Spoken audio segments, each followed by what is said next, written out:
Okay. Hey. Can anyone hear me? Okay. So, there's been a lot of bullshit going on.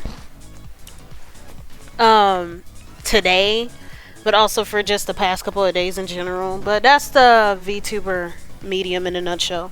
I refuse to call this thing a community because you don't call music creators, like, you don't call musicians the music community. And I think that more people need to realize that VTubing is another means of entertaining people, making it a collective of different communities, and that's okay. But today is going to be a chill stream. We're going to watch, or as chill as you could be watching a horror documentary. There's this indie game that I saw. Well, is it a game? Yeah, it's a visual novel. There's this visual novel that Manly Badass Hero promoted, and I wanted to get a look at it. And it's called South Scrimshaw, and apparently it's supposed to be this horror documentary about a couple of whales, but it's in an alien ocean. So, like, the anatomy is very different and stuff. For those who don't know me, I'm really into world building and stuff like speculative biology, where folks like use their knowledge of biology to theorize about what alien species would function like in alternate universes and alternate planet settings and stuff. So I wanted to support this and share that love of something like weird and kooky and stuff. So, give me just one moment. Let me stop the music. And then we can get started. Also, this is part 1 of the documentary.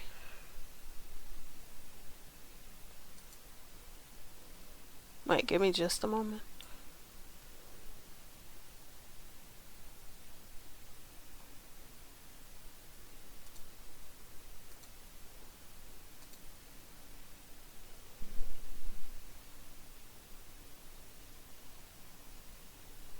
Okay.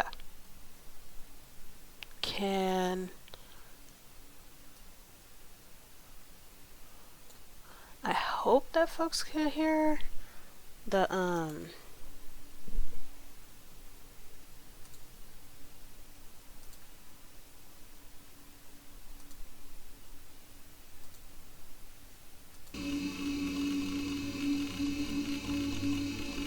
Okay, so the audio should be playing now. Because I was like, what? See, it's complete operating system. Oh, it's just changing the thing. But we're on part 1 because they just released part 1. And those are the only chapters that they have. So let's start. Also, I'm gonna be eating because I got home late. I took my sister to the movies. We saw The Blackening. That was fun. Press H to hide text. Left advance when you see this icon. Okay. South Scrimshaw is a linear read, but there are information tangents to explore. Text of different color can be clicked to learn more about a subject. While there are known egg-laying mammals, none of them are whales.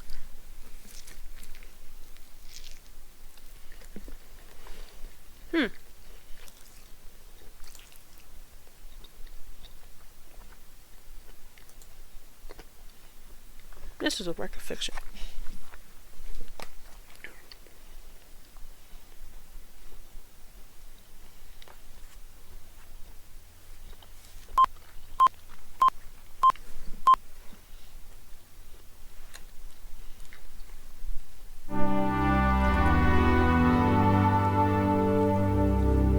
The Corporation for Earth Media is proud to present this educational program. Produced in conjunction with the frontier scientists, engineers, and artists of the Kronos 7 expedition. South Scrimshaw is made possible through the support of viewers like you. Thank you. Oh, it's like a PBS announcement.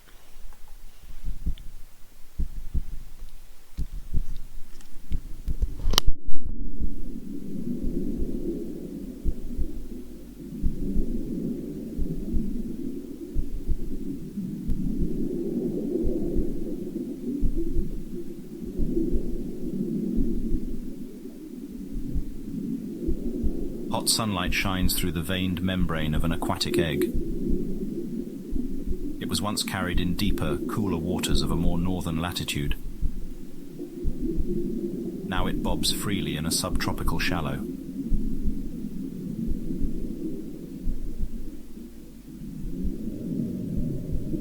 The consciousness dawning inside is prodded alert in discomfort.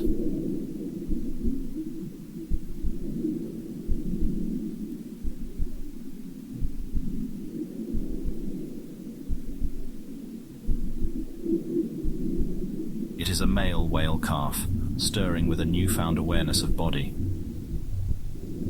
This pod has held him for 17 months, nurtured his development from a single fertilized cell.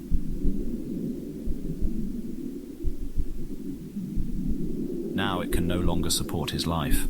The inflow of nutrients and oxygenated blood has ceased. A once comfortable cradle now pinches at his enlarged form. Wait, so is that how whales... Pushed onto his own faculty, a suffocating urge to thrash wells up inside him. Yet he hesitates. Okay, we His soul hesitate. booms from the world outside.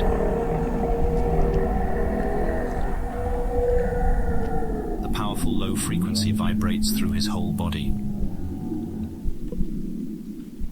With the certainty of deep imprinting, the calf knows who is calling. It is his mother. She is on the other side. He must join her. The shell containing him is now only a brittle husk, swollen with waste material and straining at the seams. Clumsy first movements form the start of the calf's motor awareness. The egg is evolved to rupture open along a central seam. A few thin cartilage bands are all that retain him. One more forceful effort and he will escape.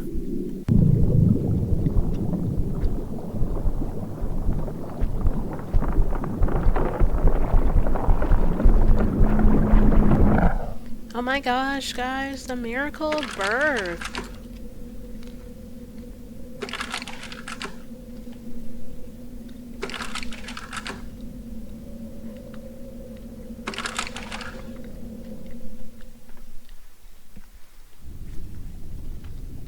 Technically speaking, the whale didn't hatch from an egg.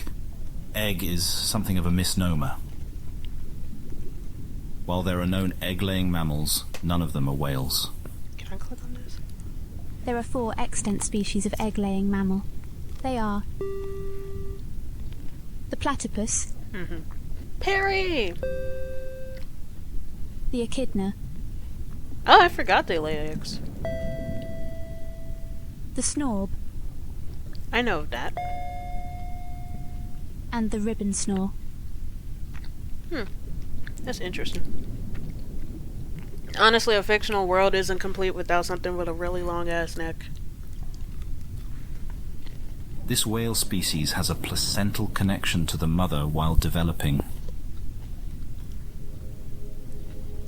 Birthing shell is the term currently favoured in scientific journals when discussing this style of external womb.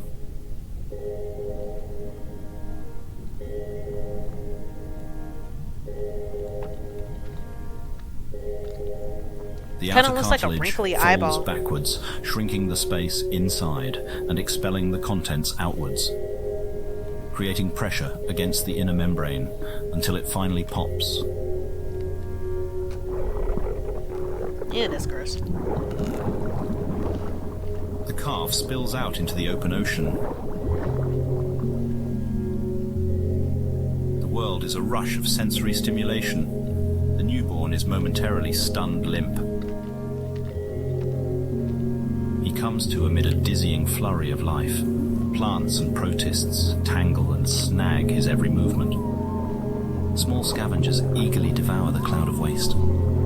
Ooh, that reminds me. Did you know that back then when we used to do whaling and shit, which was when humans would hunt down whales to use like their bones for corsets and mainly their blubber to light lanterns and stuff. Like that damaged entire ecosystems because like when whales would die, usually their bodies would fall to the bottom and that would feed like hundreds of scavengers at a time. And with the general lack of whales to like feed them, that ended up destructing a lot of ecosystems because there wasn't any food to go around because of the lack of whales that were dead in the ocean, that their waste was used for humans. Plants unfurl and retract in almost animalistic locomotion. Foliage clings to the calf from above. He swims deeper to escape. His mother's song reassures him once again, but she is still nowhere in sight.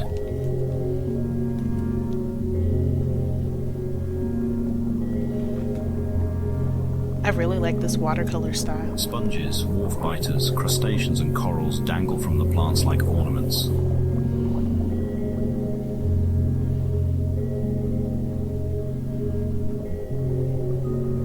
Something solid grabs shit. from below. His descent is halted. I forgot that the text was... Damn it, I wish there was a way to go back. This is a visual novel. Be accessible. He's being lifted back towards the surface.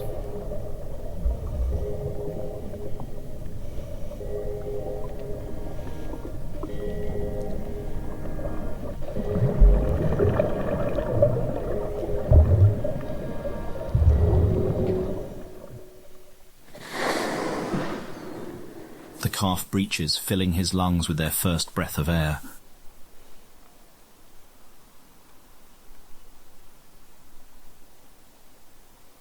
Is that a thing of garbage?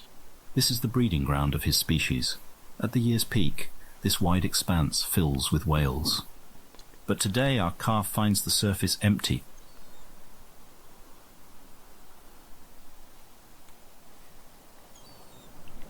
Except for a very odd clump of plants.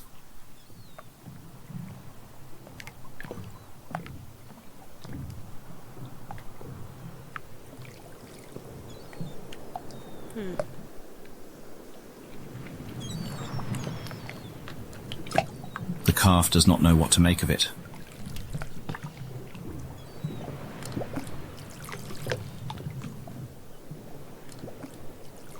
Equally disturbed and compelled, he stares transfixed.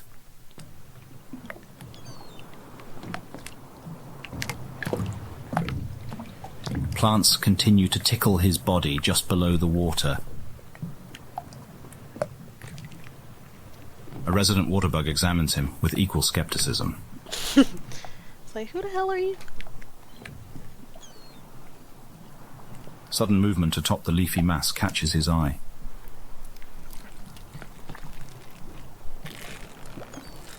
What is that, a seagull?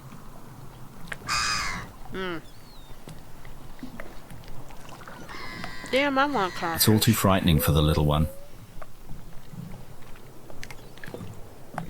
He retreats back under the surface.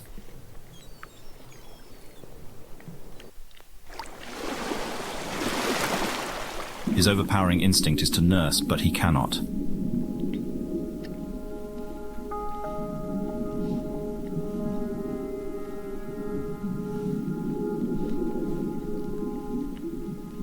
His exhaustion mounts and fear seizes him.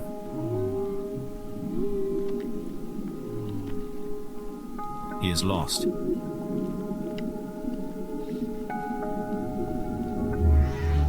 And as if sensing his weakness, tendrils begin to grasp at him. A vine lassos his fluke. There is no escape. In a final burst of strength, the calf fights, thrashing, tearing, and uprooting his attackers. A scent of blood enters the water. His mother cries a pained song to soothe him.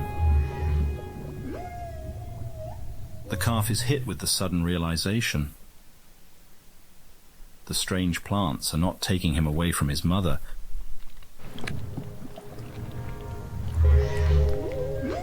Oh. The strange plant clod is his mother.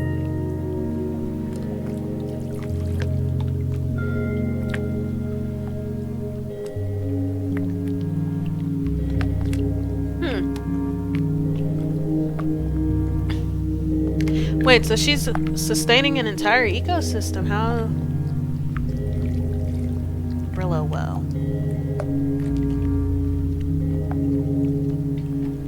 Wait, I wonder how does she sustain herself then? Or like, do the plants sort of feed her like through photosynthesis or something?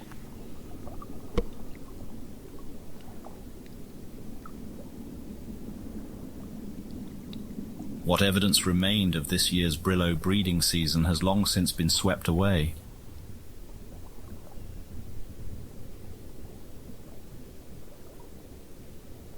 This sandbar has returned to its normal, pristine state.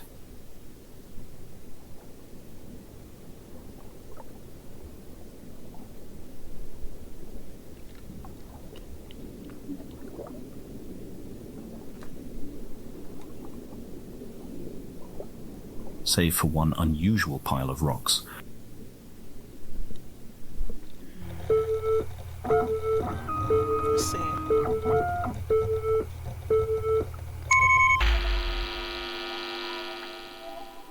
That looks like an eel. This is a stone dog. Stone dog. Somewhat like a hermit crab, this animal lives in a portable shelter of foreign material. It grasps together a shell of scavenged of debris with its long limbs and secretes an adhesive mucus to hold it fast. Stone dogs mostly rely on ambushing prey from a camouflaged position. Right now, this stone dog here is not the hunter, but the hunted. It is a woefully obvious attempt to hide, as the predator stalking it possesses one of the sharpest minds in the ocean. A quick check if the coast is clear. No, who's hunting it? It isn't. Oh. Wait, they Our eat whale those? calf wants to play, not eat. But from the stone dog's perspective, there's little difference.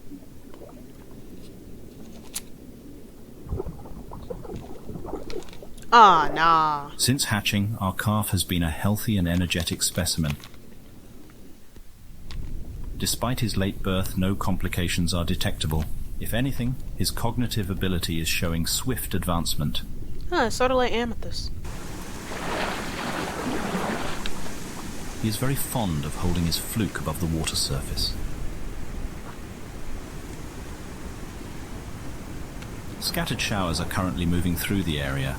The calf has been emerging frequently for visual inspection since the rain began.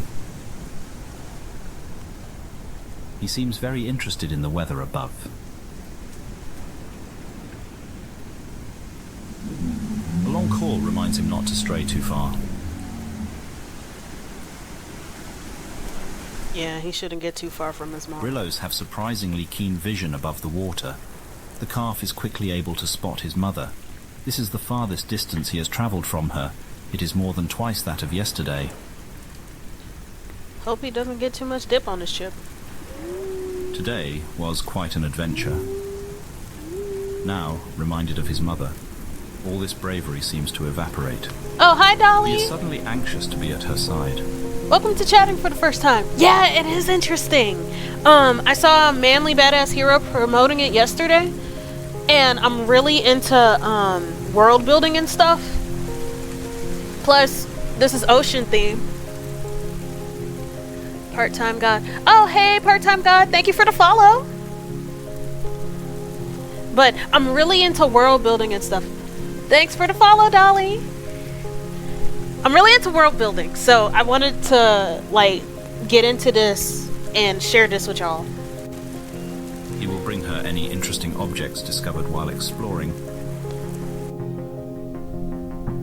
That poor stone dog. Leave him alone. He's trying to have a good day. And boot it at her face. I know she's so tired. His mother is trying to rest off another bout of nausea. This play is a bit much. Thanks for the follow, Miss Engrave.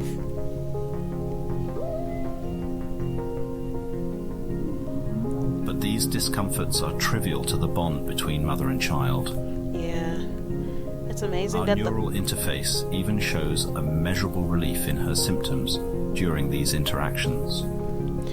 It's amazing how parents who care, at least, like, endure certain things just to entertain their kids, The even calf's when they're carefree tired. play is training for future hunts and the essential skills of survival. Oh, But it so will they be hunt. some time before he has to worry about earning meals on his own.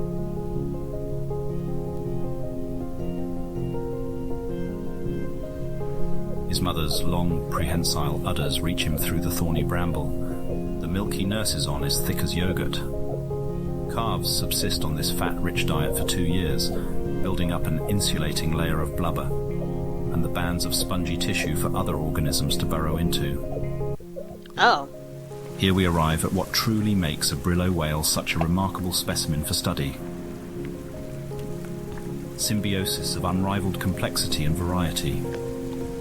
This kind of reminds me of, like, there's like this sci-fi thing, I can't remember, but I really need to get into it, where there's like a turtle, and an entire world sits on the turtle's back as it swims through space. And it kind of reminds me of that in a sense, because it's like a sea animal being sort of the center of life for all the things that live on it. I think it's RimWorld?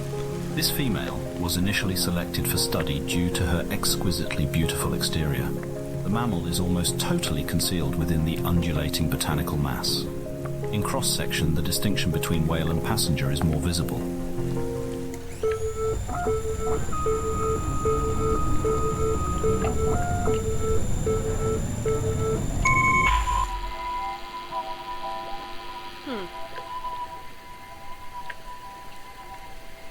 Unlike the stone dog shown earlier, this is not simply an external attachment of foreign material. The Brillo whale has an intimate connection to thousands of other living creatures.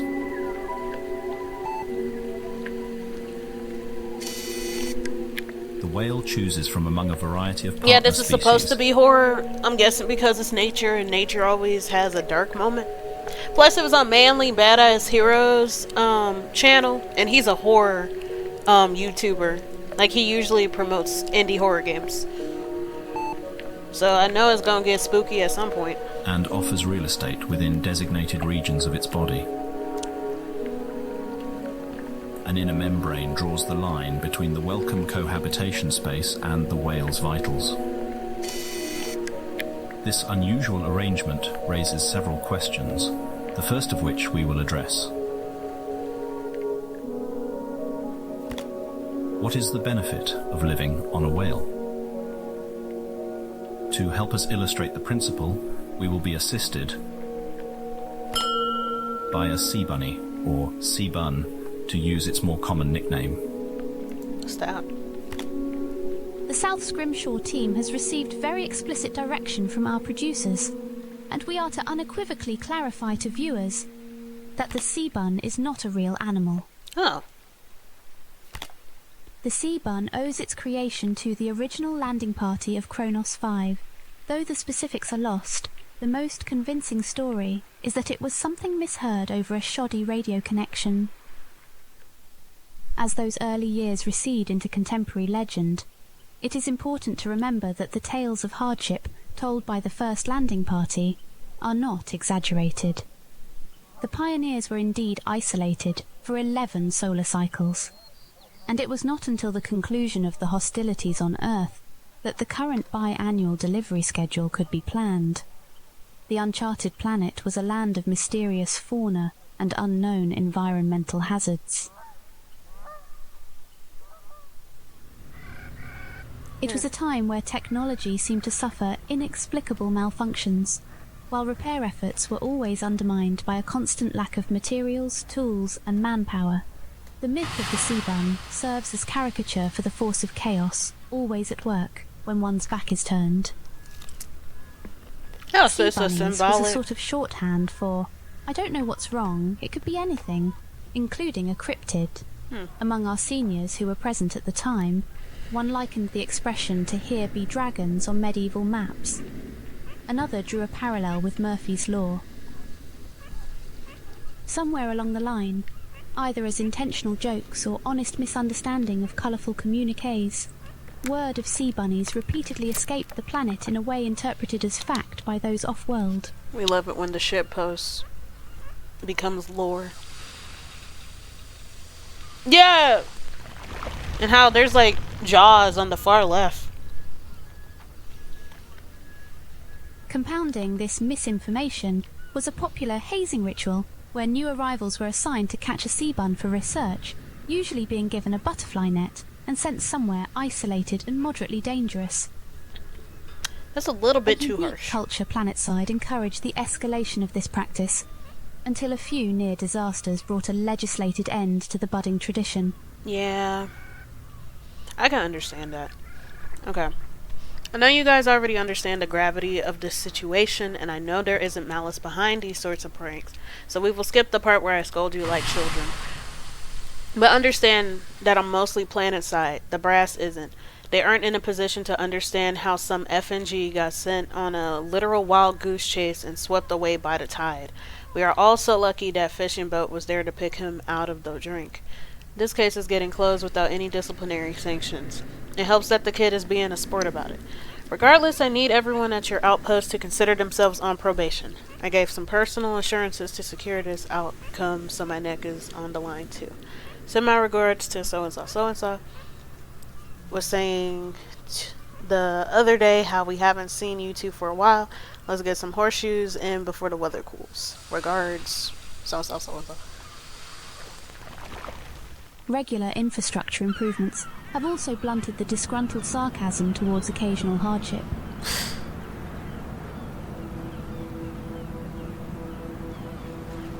In recent years, the sea bunny is most defined by Will Voynich's cartoons. Yeah, I can understand it, but dang, rip. Yeah. Oh. Kids Wilderness is a monthly publication created and edited by Will Voynich, written and illustrated by Voynich and various contributors. Using friendly illustrations, it focuses on natural science, camping, and health and wellness. It joins the official Sunday newspaper as one of the planet's only 2 print publications. Voynich was originally a cartographer and among those first to land with Kronos 5. Children's literature only became a guiding passion after he discovered himself a soon-to-be father, and realised how very little would be available for the new generation by way of age-appropriate entertainment and education. Honestly, can we get something like that for internet literacy? Because that's decreased a lot, and I'm worried.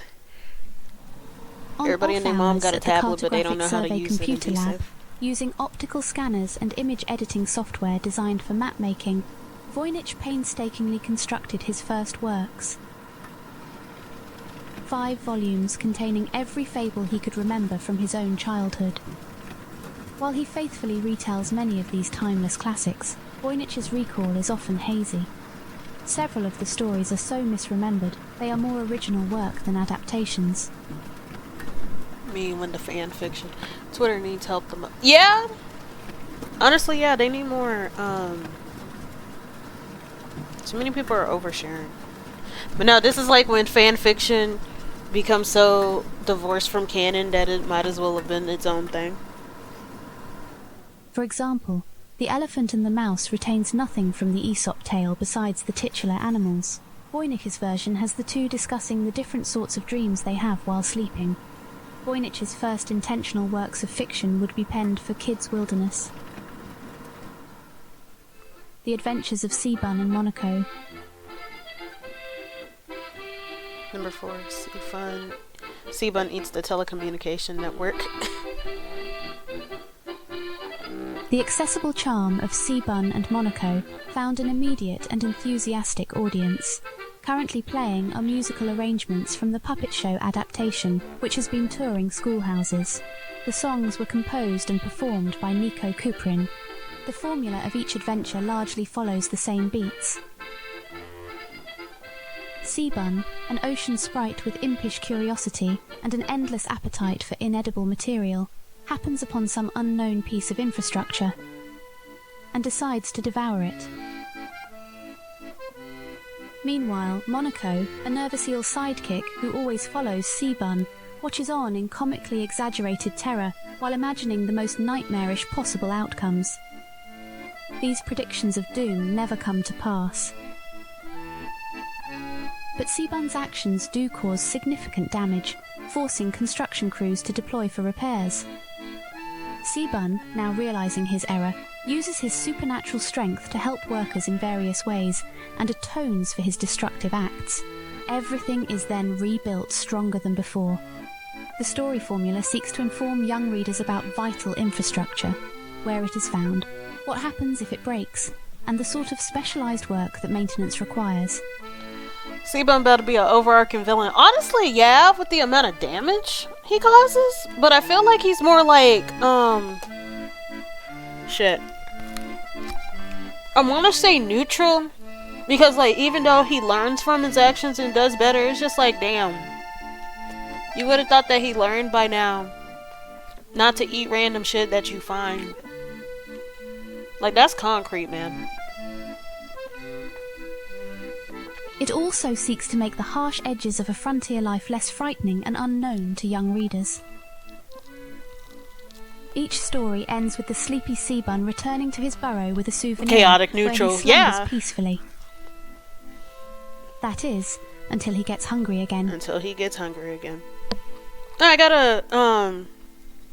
an achievement called Research the Sea Bunny. I think that my overlay is like covering it. I'm sorry. Given how entrenched the character has become in the popular consciousness here, we feel it appropriate that the Seabun help guide our exploration of these oceans. While each species has its own unique adaptation to this niche lifestyle, We can create several broad categories of benefits such evolution aims to harness. Moving through water takes energy. It is far easier to travel great distance when someone else is doing the swimming. Yep. Simply hitching a ride can be greatly beneficial. For example, one species of crab only lives on Brillo whales every other generation and uses whale transportation to greatly expand its range. Unless one is the apex predator, the threat of being eaten is an ever-present reality. If one lives as a potential meal, it is very important to be the least desirable, most difficult of meals. Finding alliance with a giant beast and living under its protection creates a very effective deterrence. It's always still possible to be eaten, but hunters now risk facing off with a leviathan. Some partnerships are more proactive. Certain shark, skates, rays and scarps have formed hunting partnership with the Brillos. That's nice. They help find and catch quarry, then share in the feast. Pack hunting allows the Brillo to take down larger and different sorts of prey. The blood or waste of Brillo whales can also provide a source of nourishment. This not offered freely. Obviously, a Brillo whale cannot stand to be eaten alive. An Earth parallel is an oxpecker bird on a rhinoceros. The bird may drink a marginal amount of blood while it cleans off ticks. It's a fair trade for the rhinoceros, as the tick is the far greater threat. So too, will a Brillo whale expend blood in a beneficial relationship. As they have parasite In killers. several instances, living on a Brillo has evolved into part of an organism's life cycle, and the specific conditions regulated in a Brillo's body are required for a new generation. In some cases, this goes even further. With the biology of the two species becoming so enmeshed, it is unclear where one ends and the other begins. But these instances are rare. Our research team is very interested if these extreme cases represent a functioning system, or the pathological eventuality to such complicated arrangements. Let them turn it into melted cheese. Yeah!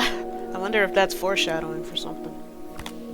All of these riders taking in small amounts adds up to a great expense for the host. This prompts the obvious next question. What does the whale stand to benefit from this arrangement? This is more complicated to respond to. There seems to be as many answers as there are Brillo whales, as there is spectacular variety among Brillos. Oh. For now, let us approach the answer with specific examples from this mother. The most prominent feature along her body is the wide variety of photosynthesizing organisms.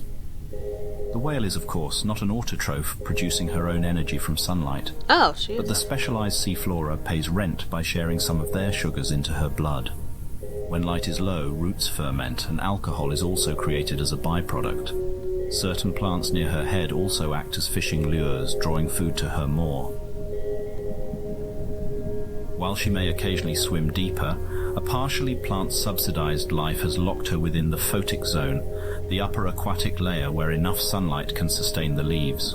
Adult Brillo behavior and biology is often dramatically influenced by their symbiotic arrangement. Here we see a blood trilobite. This is not an invited guest. A long needle-like proboscis pushes down and taps a vein.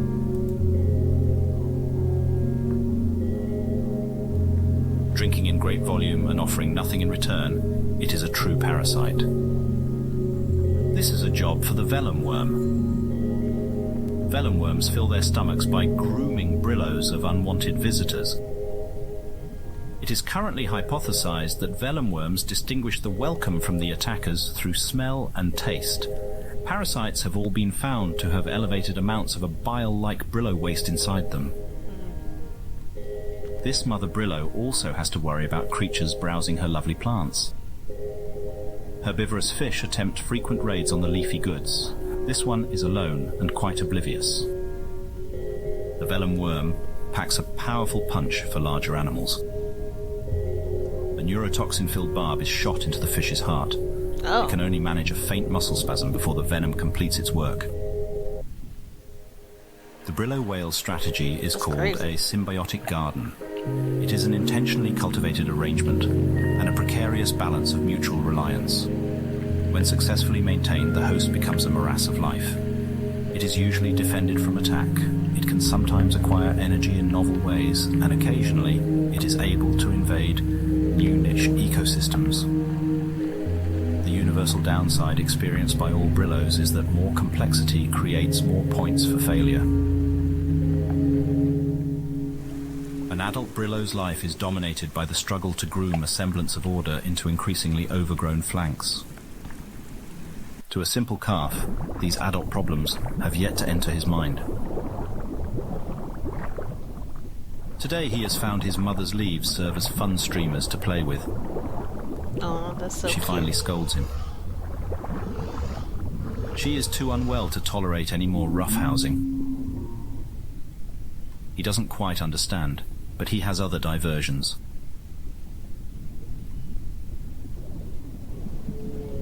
Primarily drinking more of her milk.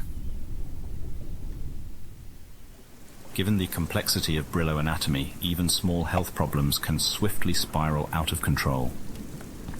This female experienced complications while giving birth. There is the potential for the situation to worsen.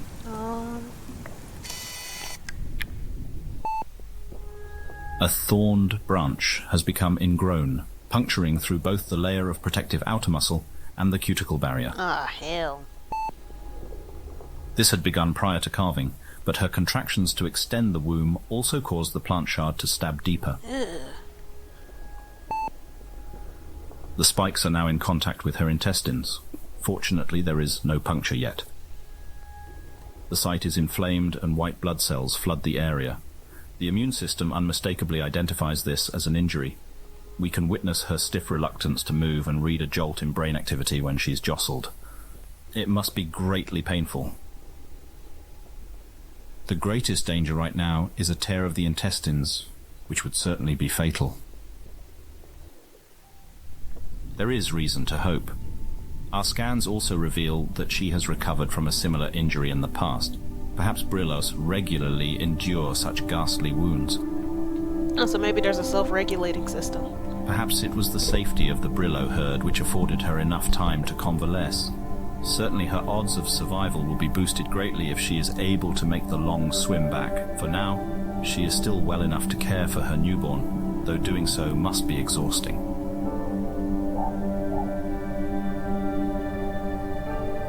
Judging by several physical indicators, this is most likely her first calf. Those Brillos who manage their gardens well can be extremely long-lived. Females can give birth as many as 8 times. If the calf survives, one day he too might also cast his genes forward, his own minute fingerprint on the future's shape. Regardless of whatever metric of success we observers of an outside species might apply, his life will be led by the means it was forged in the crucible of natural selection. But, for now, a rare moment of shelter. Wait, is it raining in the video or is it raining outside? Y'all heard the thunder as well, right? I'm asking because I got a thunderstorm warning at home. Oh, it's raining out in the thing. Okay.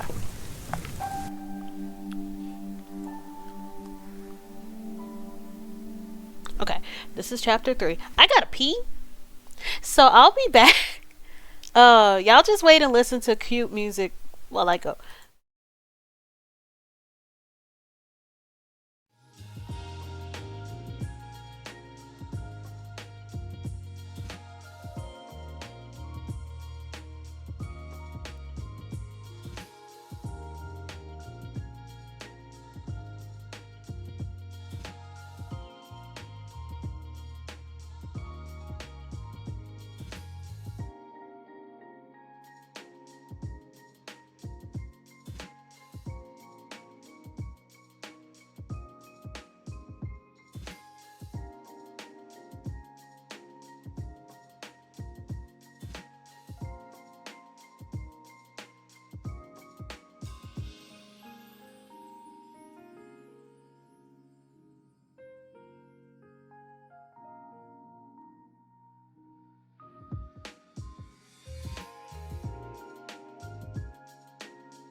Okay, I'm back. Let's... Wait, did I fucking X out of the game? Oh my god. I wanna cry! It made me X out of the game. Give me a moment.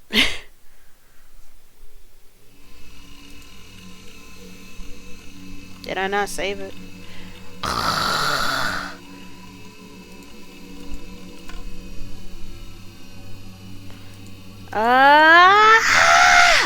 It X me out of the game. Hold on.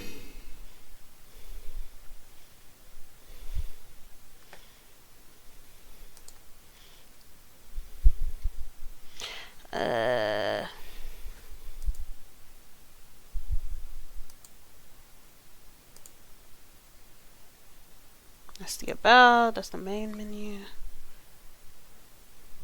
No. It's made with Rempy. Okay, that's fine. That's fine.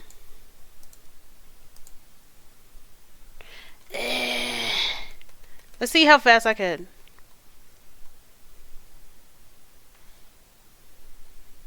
History.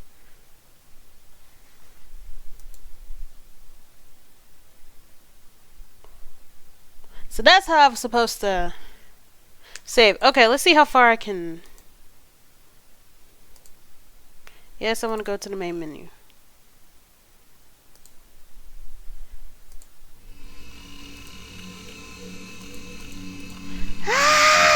This is my first time using a This is my first time playing a visual novel. And they had me fucked up. Rest in peace. So I'm gonna fast forward as much as possible. Producing? Thank you. Like I am pressing this space button so many times.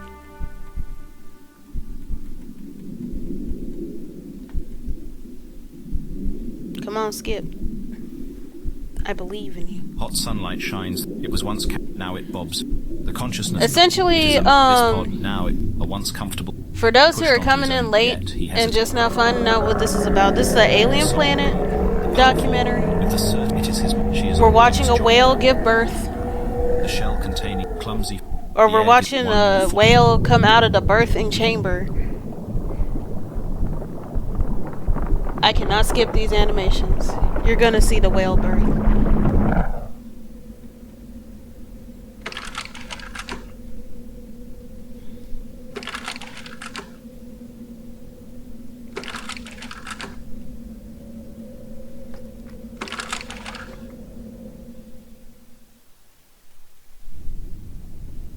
And we're pretty much we're looking at the life cycle of the whale. The calf, the world is he comes to small scavenged plants, foliage. He swims his mother's sponge. Something. It's surrounded by plants, and it's like observing the world around it after it just got birthed. Lifted back towards the surface.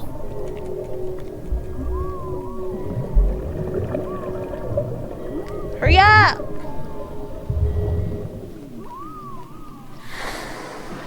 The calf breed. This is the breeding, but today, except for the calf, equally distant plants, a resident water. It's scared of its surroundings because everything is new and a little bit overwhelming. Sudden move. Fuck that sequel.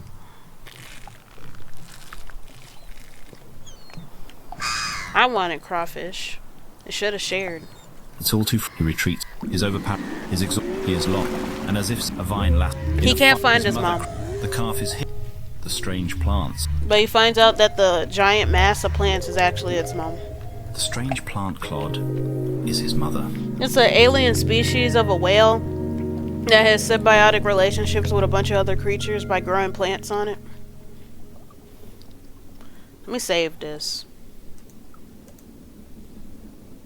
That way, I don't mess up this time. But it's saved now. Yes. Okay.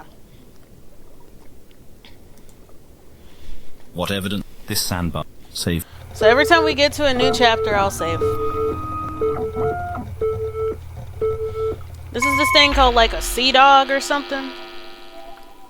And it uses mucus This to somewhat attach equipped rocks stone to dog itself in order right to now, hide. It is a woe as the And it does that to equipped ambush its prey whale, and also but hide from from the predators. Since hatch, The whale is despite playing with his it.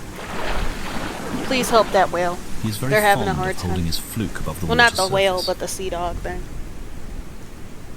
Oh shit, my charger unplugged from the computer. Please don't do that. Please don't do that. Okay, now it's fine. Scattered, he seems a long course. Brillo, this is the today. Now he will bring her. And he's playing with his mom, but his mom is tired. Like, birth has And taken his a lot mother of is- energy But out of these her. are neural the calf, but it will. And His mother's the lock calves and the bands. the of calf is Here drinking we milk. arrive. Symbiosis. That's as This thick as female in yogurt cross- in order to grow blubber, in order to develop that protective layer that the plants grow and stuff. I like how I'm giving a play-by-play as I'm fast-forwarding because, like, no. Unlike the stone dog, the Brillo Oh, the whale stone chi- dog. and This is offers explaining the an anatomy of ending. the This Brillo whale unusual- and how its body is What set is up. to help us by a sea, while each species has it moving simply. For example, These are the different benefits of teaming up with a Brillo whale in order to survive. An earth so too, in some cases, with Explaining the biology. complexity But these of the our Brillo research whale's team is- body. All of these. This is more for now. And then they Most explain prompt, what but the benefits the specialized Brillo certain whale plants near gets her from head teaming up also with act certain as fishing things. lures, drawing food to her more. While she may occasionally I'm swim glad because I deeper, did come a a little partially bit- plant Well, I'm glad subsidized that I could life be has of locked her use. within the photics. Adult Brillo behavior and biology is often Here we see a blood. This is an This example of not a an parasitic invited- relationship. A long needle-like drinking in. This is a job for the vellum worm. I like the Vellum vellum worms fill their worms stomachs look. It by kinda looks group- like a It is shrimp, currently- this but as a mother worm. herbivorous fish, the vellum worm, a Also, that's a neurotoxin-filled barb big is shot ass into the fish's barb. heart. It can only. The Brillo whale's strategy is called a symbiotic garden. Yeah, When it's success- complicated as universal hell. downside. An adult Brillo to a Which simple means there's carp. more Today holes she finally in the she plan. is too unwell to tolerate any more roughhousing. Yeah, it's hurting her because he's like messing with the plants embodied in her, and she's already like injured. Like it's a mess. He doesn't quite understand. Primarily drinking more of her milk. Given this female, And kind of find out she has an a abdominal thorned injury branch has that become ingrown, is threatening puncturing to through both the layer puncture of protective the outer intestines. muscle and the cuticle barrier. And you know, an intestine's head is pretty much death because that's waste. This had begun the site. But we can apparently witness she's had the this injury greatest before there and is survived. perhaps for now. So Judging by several hopefully those she could Brillo- be if the able to co- recover regardless the of same whatever way. metric of success Also, we she's a observers really of young an mother outside because this species is might her first apply. calf. This is her first calf, and these Brillo whales can have up to 8. His life, but Okay. So let me save.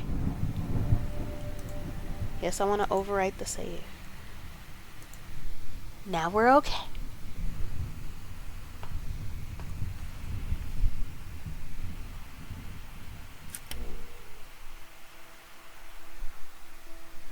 this is a simplified map of the local ocean topography. The deep blue represents a fault line, the planetary scar where two tectonic plates meet. As with Earth, this land is a moving crust atop a globe of molten metal. The planet-shaping force of subduction pushed ground up above the sea.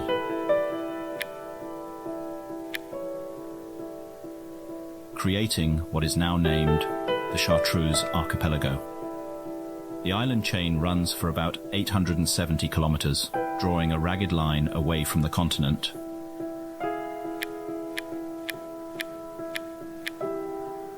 These names were given by an early survey team assessing the grounds for a harbor or research outpost.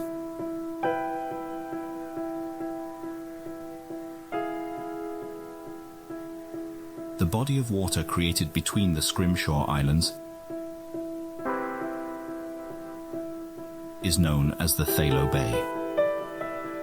The large inlet is exactly what a Brillo whale breeding ground requires. Regarding Brillo carving, the most important feature of the bay is the chemical composition and concentration of fungal spores. For now, we will limit our discussion to the choreography of the breeding ground. 3 separate herds converged this year to give birth simultaneously. The dots estimate their prior positions. Not all brillows make this trek every year, but many more whales assist besides parents. Pregnant whales move into the centre, where they maintain as much distance from one another as possible. Perhaps due to the unpredictable anatomy of their fellow brillows, or a vulnerability in the skin of the newborns, calves are kept segregated from all others for the first months of their life. The remaining herd forms a blockade at the mouth of the bay, while the pregnant whales deliver. As weeks pass, hunger and distraction start to erode focus on this task. The amount of time that the herd can wait is finite. When the time comes, all leave together at once, moving with the safety of numbers. Their destination will be one of several coral reefs. Those unable to move on time must be abandoned. The healthy cannot hazard everyone's odds of survival for the sake of a few infirm. Our mother, wounded as she is one of several this year who befell this fate. That's so sad. Outside of that season, the whales live elsewhere. Usually they are found at coral reefs and areas more productive with food. Brillows require a very high-calorie diet. I hope I'm not on the menu.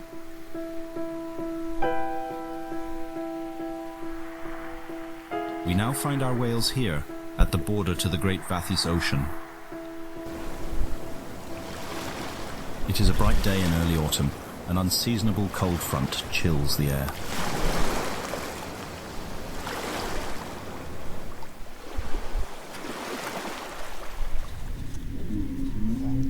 Below the surface, we find our mother bracing for the journey.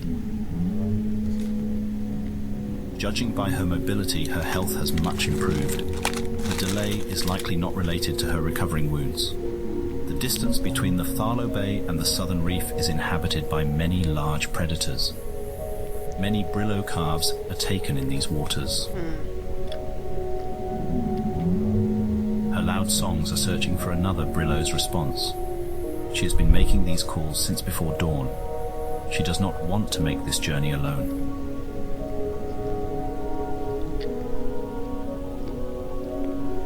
The calf returns with a fresh lungful of oxygen.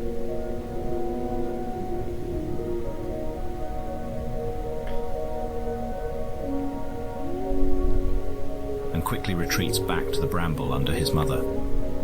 For once, he does not need to be told to stay close.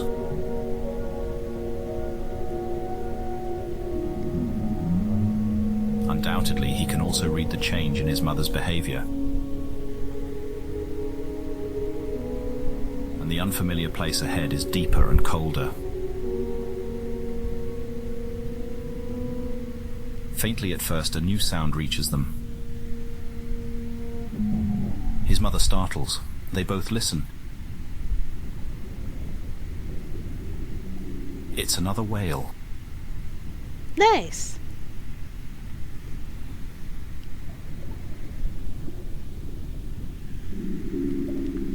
A brillo whale, and it is getting nearer. Our mother booms a reply back. Imagine if it was Dory the whole time. The calf's curious nature starts to show itself again. He has yet to meet a brillo besides his mother. There. He spots something. A large body begins to emerge from the hazy distance.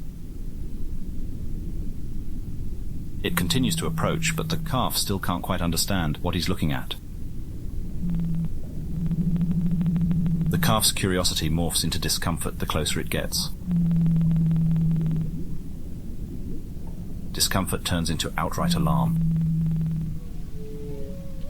He pleads to his mother in distress. She rebukes him in reply as if to say, "Don't be rude to the new neighbors."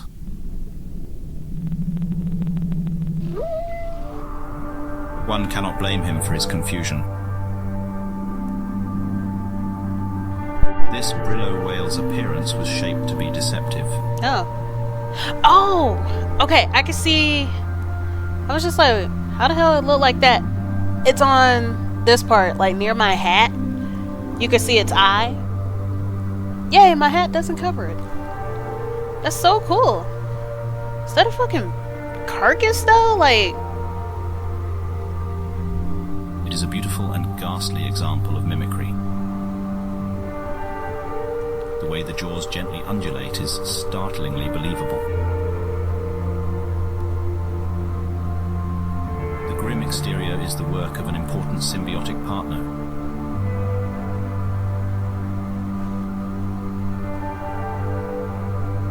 The weaver lobe. oh, it looks like an isopod. These prodigious builders turn their colonies into terrifying scarecrows by spinning and sculpting ossamer. Water is channeled through the layered construction, swelling and emptying various pockets, creating animal-like locomotion. Our resident weaverlobe expert insists that the beastly facade before us here should have taken many decades to complete.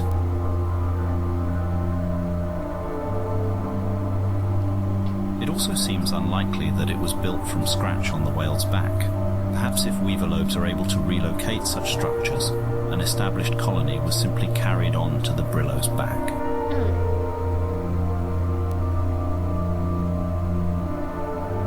Such a fearsome appearance does much to ward off predators. The reversed head may also help to confuse prey. We do not know why she was left behind, but this Brillo is a valuable addition to the ocean crossing. She too is a mother, looking to deliver her child to safety. Oh, let's go. It's kind of cute right there. Look at this chubby little belly with the teeny tiny hands. Yeah! It seems that all Brillo calves are quite shy around new acquaintances. Yeah. Our calf growls to himself. Why the whale look like he about to say a slur? Chill out. Scoldings are unlikely to budge his unwelcoming attitude, nor will the surprise of additional friends. The calf was so distracted by what was in front of him that he failed to notice what was swimming up from behind. She's something like a faceless stone golem. The exterior is more bizarre than menacing. Please. It might serve as some kind of armor, but our crew is at a loss to describe it on first sight. What Guillermo del Like our Toro Brillo looking mother, ass whale? This whale may also have some kind of internal injury. She is only able to produce short, abrupt honks instead of complex songs. She is also a mother. Regardless of what benefit her exterior provides, her presence alone will help contribute to a safe crossing. Flanked by these strangers, our calf seems very disturbed. New experiences may be uncomfortable now, but they will lead him to understand the Brillo way.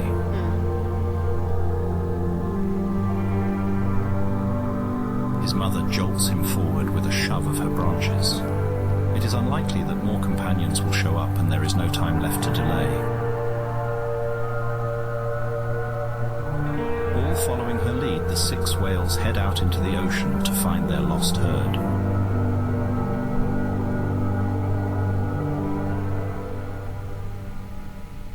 I hope things go well for them. Like, I legit hope that things go well for them, because nature is The pod brutal. is now 57 kilometers from the Great Southern Reef. Ooh, it's This is the final leg of their journey, and their path crosses over a wide abyssal trench. The parent whales set the pace at a rigorous 6 kilometers an hour. They swim in a typical defensive formation, though with only 3 adults, it is not possible to fully encircle the youths. The trek has been arduous for our little calf, but he has endured it with admirable stoicism. Slowing down is not an option. He is able to sense this himself. Something large has been following the whales. It first appeared in the early afternoon and has maintained the same steady distance ever since. Hours passed and the mysterious animal failed to approach or make any concerning moves. The calf's fear of the unknown was slowly overtaken again by interest in his new Brillo companions.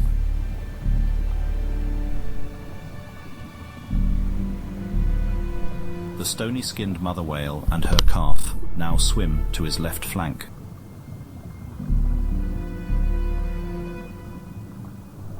This calf was whining earlier, but seems to have calmed. The stony mother's outer surface has slowly morphed shape throughout the day, greatly reducing in size.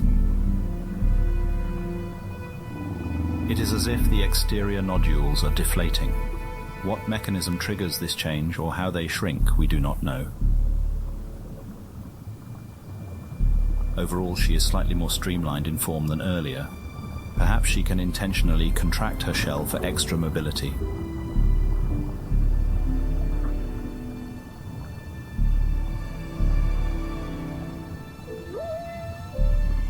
Our calf doesn't know what to make of her either. Below him swim the mimic mother whale and her calf, along with one of our semi-autonomous light drones.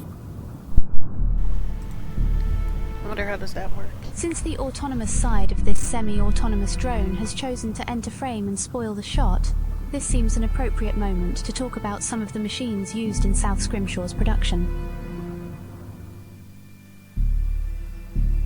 Almost all of our remote-operated vehicles, ROVs, are surplus from the pacification war. When the self-appointed International Coalition declared Earth's intention to globally adopt the doctrine of resistance, they provoked the construction of a war drone fleet.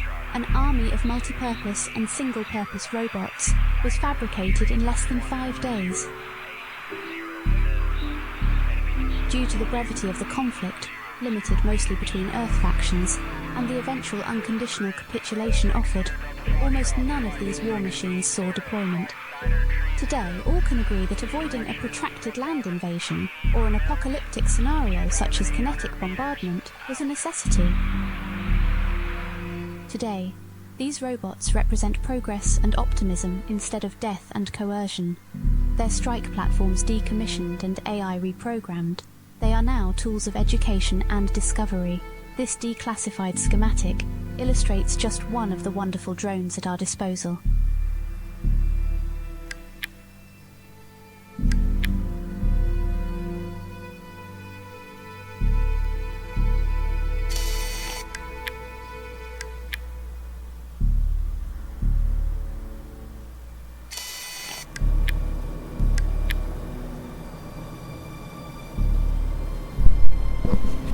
I love how much thought was put into this. Imagine if somebody actually managed to engineer this, though.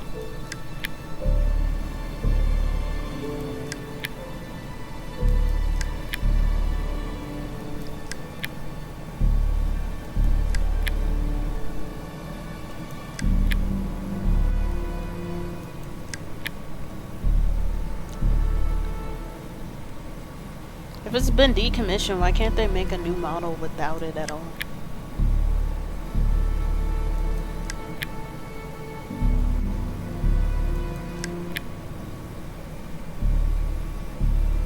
Oh, and there's like a little window, I guess, for it to look through. We thank the Kronos 7 leadership for their continued logistical support of our project. It's amazing how some world building projects, it can range from like, oh, I just want to store a place for my OCs, to something like, I talked about speculative biology earlier, which is when people use their knowledge of how biology works and use that to come up with theories of how alien life or alternate universes and stuff, how the living things on other planets would function based off of like how the body shapes itself to fit those conditions. And I think that this is sort of an example of that. And usually it's like the most detailed form of world building. I really like it. Swimming upside down is the most uncomfortable spot for a Brillo, and the mimic mother refused to take her turn until minutes ago. Do they do this with sci-fi too, or is that different? It's usually sci-fi. Like, sci-fi is heavily utilizing science in order to world build. Although, usually when it comes to sci-fi, I don't think that people really test the limits. Like, Star Wars, for example, is more of a sci-fantasy because of the Force and how the Force is practically key and stuff.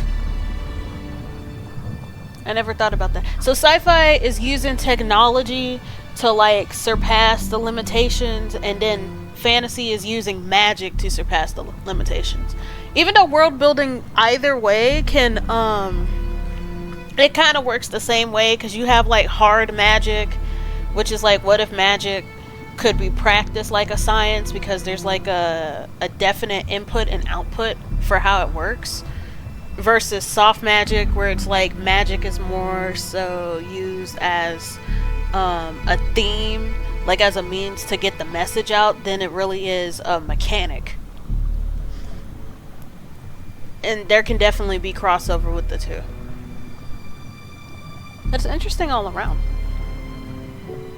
Her stubbornness may not be entirely unreasonable. While upside down, her disguise as a wide-jawed monster appears to fall apart. The illusion of a toothy beast is currently broken.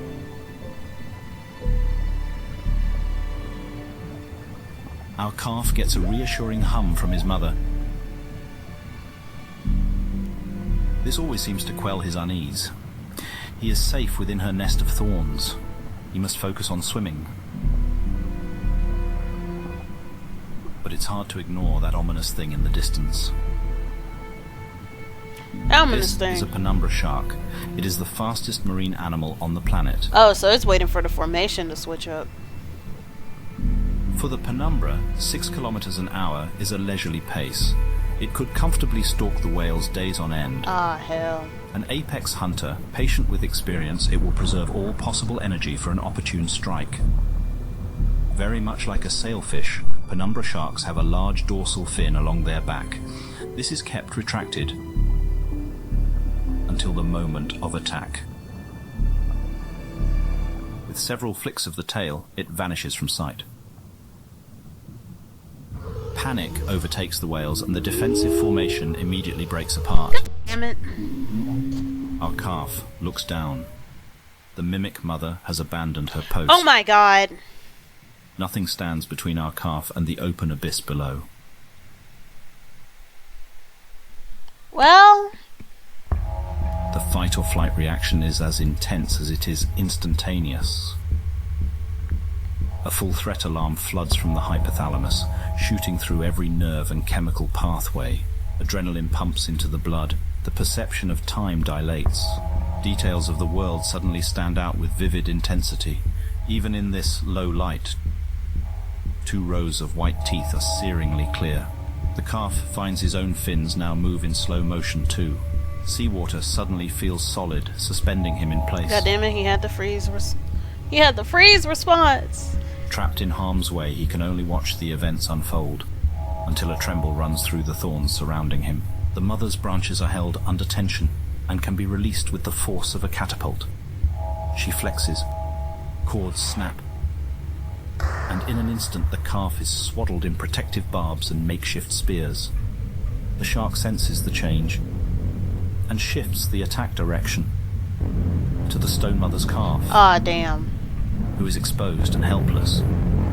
Our calf momentarily loses consciousness, but the barbed vines around him act as a net.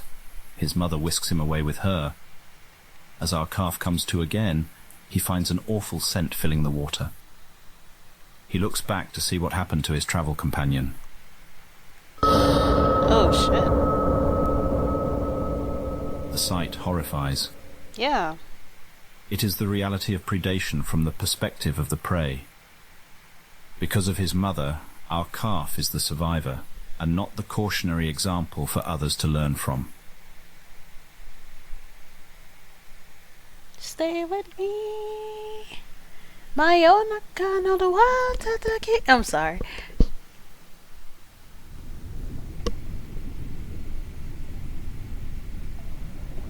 Less than 20 kilometers remain until the reef and the safety of their Brillo herd. The mimic mother races ahead, leaving the weaker whales to their fate. I know she gotta protect her kid, but like her kid was already in a secure position. Like, The stone mother lags behind. Her movements are confused. She is still in a state of shock over the death of her child. that's so terrible. Fuck that mimic bitch. This Our is why calf we kill struggles to mimics in follow. D&D. It is much harder to swim outside of a larger whale's slipstream. And his mother is falling far behind again. Oh, did the He branch races shift? back to be by her side. The calf has been running ahead of her sight and then returning. The back and forth seem to coax his mother a little further each time. But now her strength has failed. I'm guessing when she did that maneuver to protect him, that shifted the branch. She cannot even lift her fins in response. Damn. Her old wounds were opened by the physical exertion to save her child's life. She will not recover. I Her hope that whistles mimic the bitch familiar fails. call I'm to sorry. play. There is no more response. She has finally slipped from consciousness. She cannot remain with her calf any longer. He continues to press for a reaction. Desperation compounds the grief. At this age, calves are completely dependent on a mother's milk and protection. With nowhere to go, the calf remains at her side. You have plenty to go. You're 20 kilometers away from your community, man. The research team witnesses the mother's final pulses of electrical activity fade and extinguish.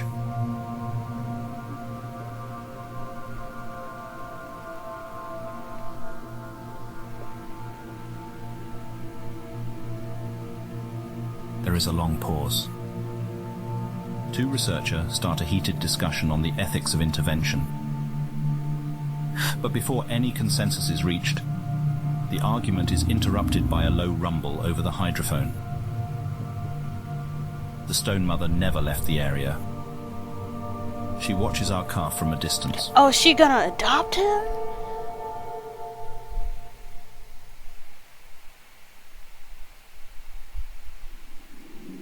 A new day begins to dawn over the coral reef. Brillo whales start to stir from slumber.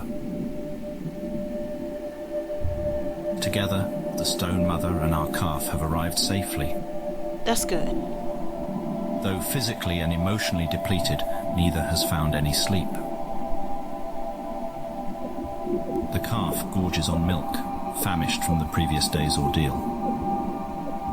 This adoption in the wild may be extraordinary to witness happen, but acts of apparent generosity have not been an uncommon sight to anyone following this intensely social species. That's good. The stone mother's exterior appears to now be fully deflated. We can see a more familiar shape underneath.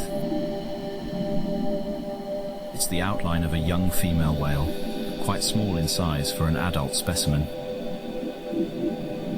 She has saved our calf from certain death. Perhaps our calf is helping her continue on too. The young whale finally slumbers. It is good that he takes the moment to recover while he can.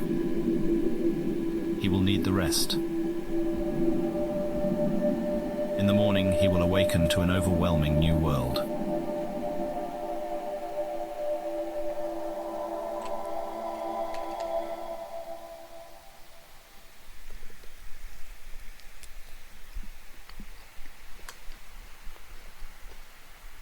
Let's see. Let me save.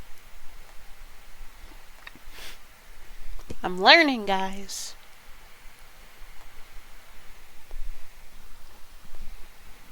The miracle of Brillos is not that other creatures can live inside the whales. This sort of arrangement is not uncommon.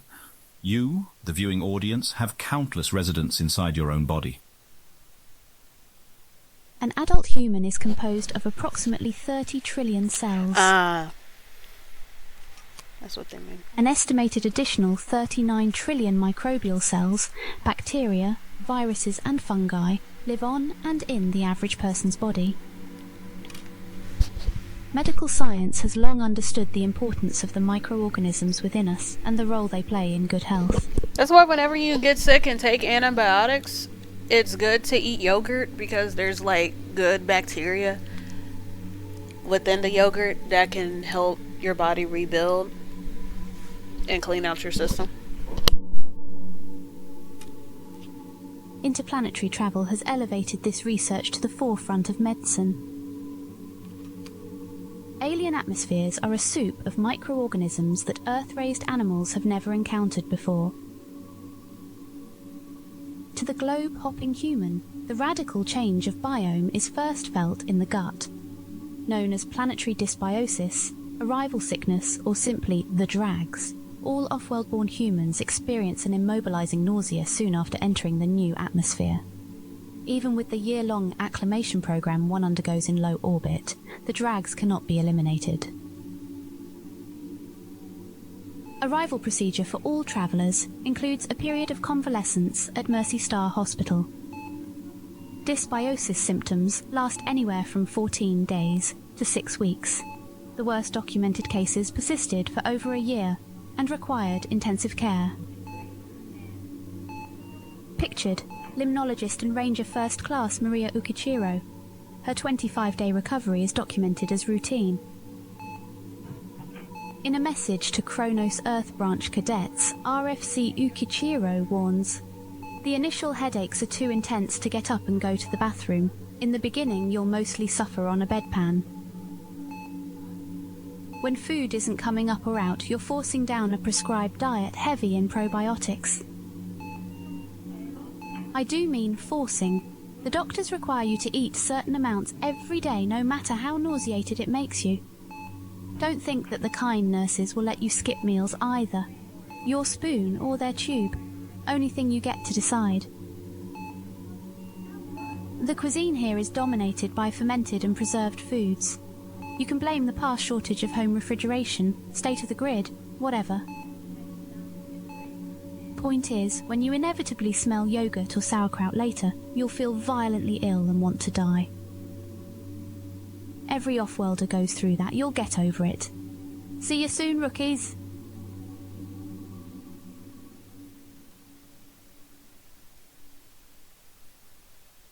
The miracle of Brillo whales is their ability to pick and choose their occupants.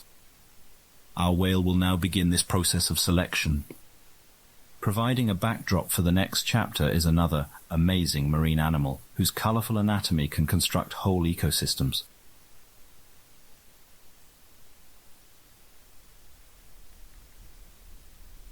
Our Earth audience will find it a familiar species. It is the reef-building coral.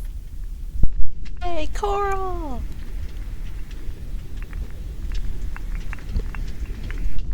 A bikini fish gently picks her way along a mountainous path of calcium carbonate exoskeletons. It's her daily prowl for food, and something tasty has her attention. Plump, bite-sized greebles are entrenched in the nooks below. It'll take her quite a bit of work to pry them out. As the bikini calculates the best approach of attack, her preparations are interrupted. She joins the other fish fleeing for their lives. A higher caste of the food chain steals the scene. It's a spotted barnacle claw.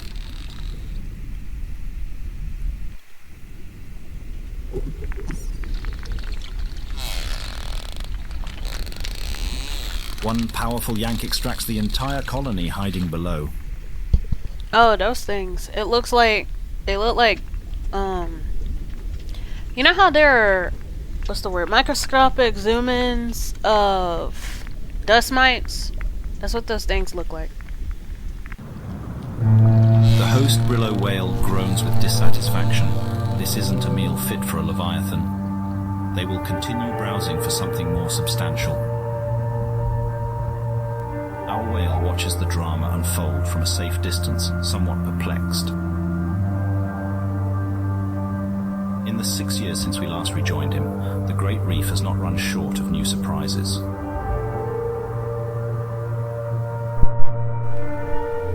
Yeah, they do. From It's all near them and fat far, ass one can arms. hear Yeah! the calls of unknown brillos bounding off these cavernous walls. At least he still has someone familiar to rely on. His adoptive mother is usually out of sight, but never too far away. She has changed quite a great deal since we last saw her. Perhaps in response to the Penumbra shark attack, she has undergone a zealous application of eye spots to her figure. While not as outwardly apparent, our young whale's body has undergone an even more radical change. I wonder what do the spots do? His skin layers and immune system have fully developed and are ready to host other species. This dermatological puberty is the crossroad. He must decide what sort of Brillo he will become. How does a young whale make such a crucial decision? The choices are overwhelming, the combinations are infinite, and mistakes are fatal. One way to ensure future success is to replicate past success. Brillo youths find a welcoming adult and attempt to fashion themselves in their likeness. That's so cute. The older whale assists with offerings of seeds, eggs, larvae, and other materials needed to begin the garden. The younger whale remains close for the years after, learning new behavior from the adult.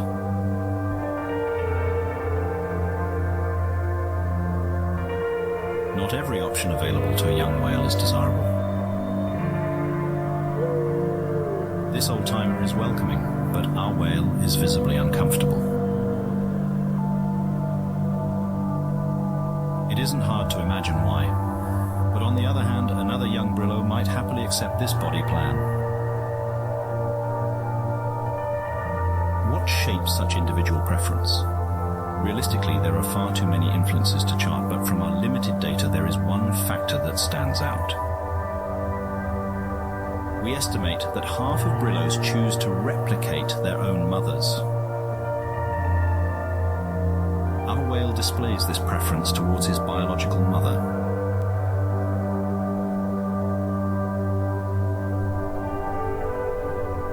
These ribbon plants are the same variety she once wore. Our calf returns here every day. But it is no use.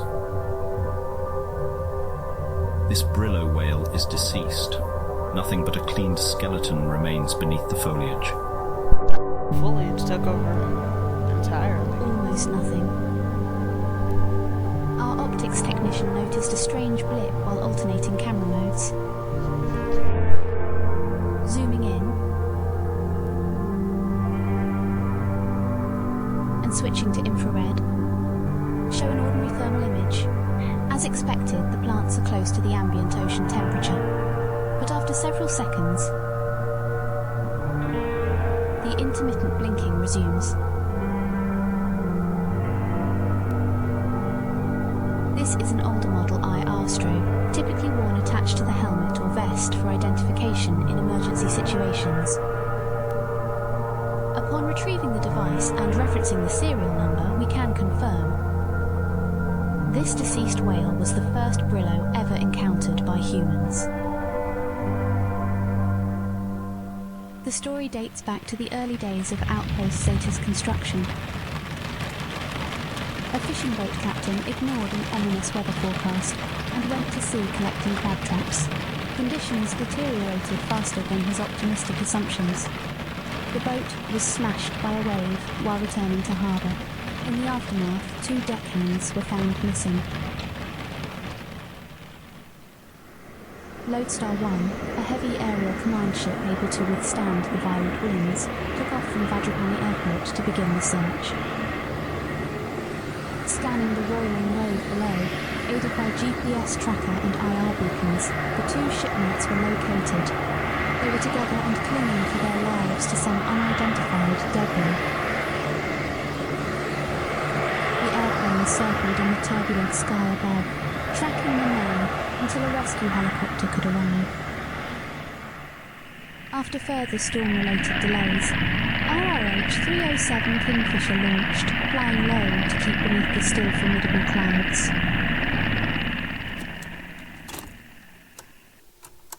The following are archive recordings from that day. 307 Kingfisher. Go. 307 Kingfisher. We've updated your arrival coordinates. Confirm you've received. Solid copy, Lodestar. Received. Last briefing said our guys were hiding in a cave. Is there a PIW? Negative. Survivors are inside some kind of raft. It's the raft that's now moving. Roger. Okay, got eyes on it now. Visual on the survivor, Captain. Altitude. Altitude. I see him. Gonna bring it close as I can. Our guy won't be swimming far with these waves. Altitude. Altitude. Copy that. Almost directly over him. Forward 15 feet. Hold. Holding. Rescue diver's checklist complete. Sending him down. He's in. Video link is live. Heads up, Kingfisher. A couple big waves are headed your way. About 20 seconds. Copy. I think he'll make it to the raft before the swell hits. 10 seconds. Almost seems like the raft is moving towards us. What the fuck?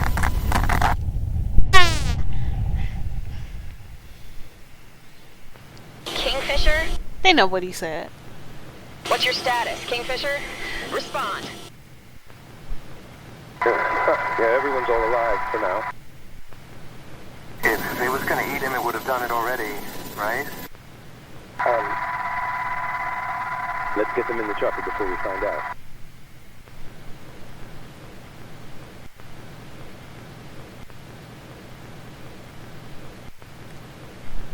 Is it not gonna... It's like, what?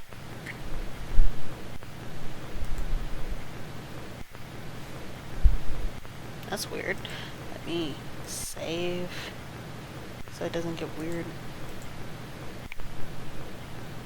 There's another one. Great. Lodestar, any thoughts? Felix, I don't think there's any protocol for this in the handbook. Cap, hold steady for a moment. I think they're coming to us.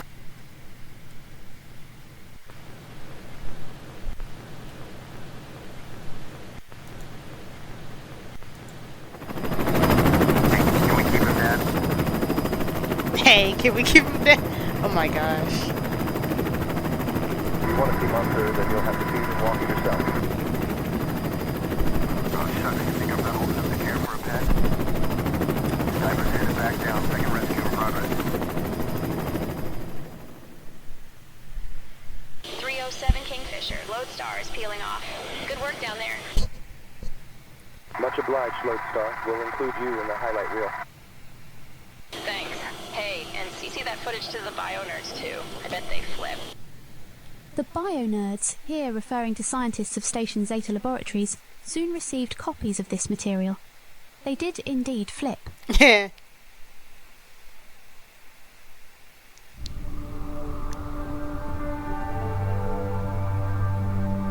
While it is interesting that the garden can partially survive on, none of it can be transferred without the living adult to help.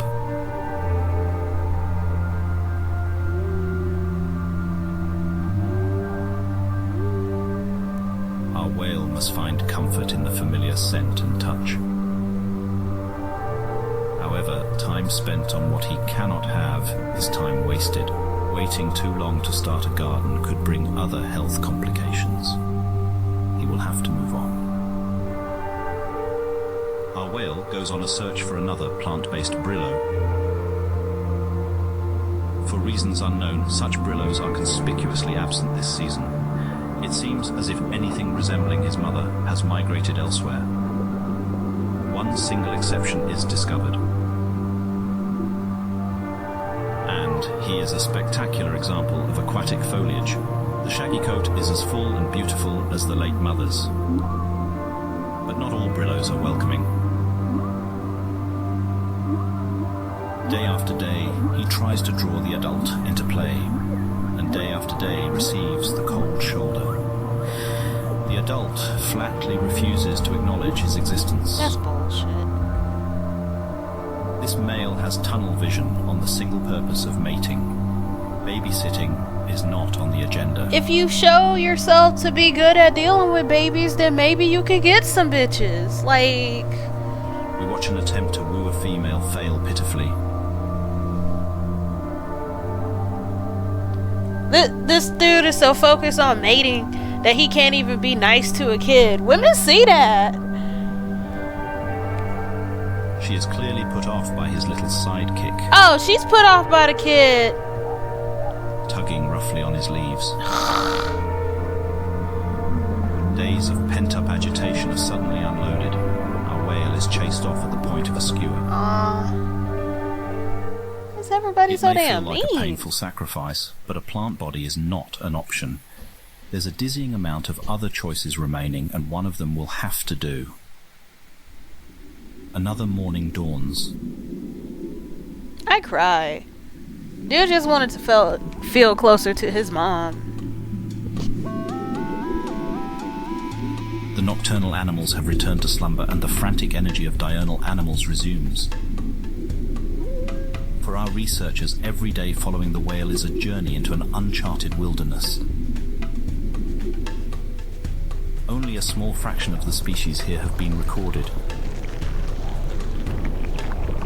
And there is so much inexplicable behavior to document. Oh shit. Not the Recent moray. discoveries have centered on the varieties of coral present.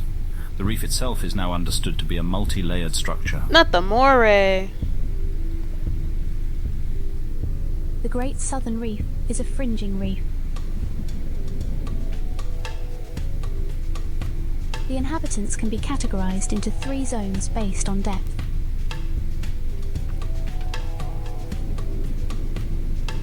The unique character of the Southern Reef is owed to the spire coral, which lives across all 3 of these zones. Spire coral can survive at the lowest depths, where it faces little competition.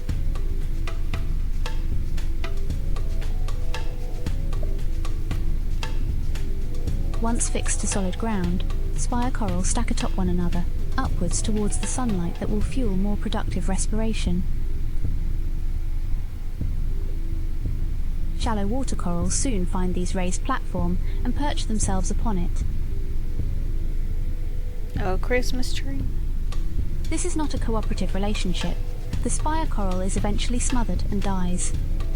Under accumulated weight, the structural integrity is lost, and the spire shatters. Collapse back down to lower depths. Oh, to replant and Living start spire again. coral can again re-emerge, and the cycle repeats unendingly. This constant tossing and turning creates a porous and dynamic landscape, veined with small tunnels and dotted with caves. Thousands of small animals make this subterranean environment their niche.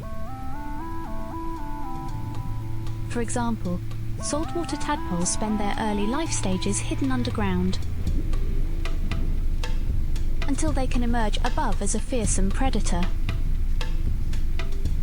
Relative to their size, that is.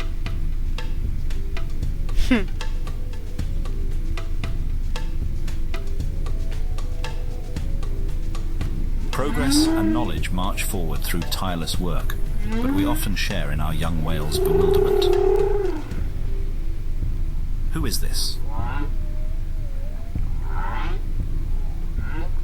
What is on his head?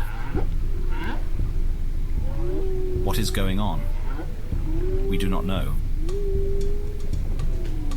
Our whale runs away, and we simply follow. One afternoon, it seems our young whale's persistent searching has been rewarded. A loud song heralds him from the distance. A Brillo hunting party returns. Their high spirits means that all had a good kill. The group's leader is calling to our whale. Our youth remains in place but allows the adult to approach. These whales are sophisticated pack hunters. The Chowper, a stupid but friendly shark, totally accepts the Brillos as their own. Oh, that's cool. Compared to the painful transmogrification other Brillos endure, this silky costume is minimally invasive and provides maximum returns. And it's a plant. This successful symbiosis strategy is limited only by the pack's willingness to share it with others. An open invitation from the leader is a golden opportunity. Something isn't right. Our whale is fixated on the Chowper. Aw, nah. It is a tragedy that our whale seems unable to tolerate sharks of any kind. Now the Brillo whale looks like it's about to say a slur again. He flees.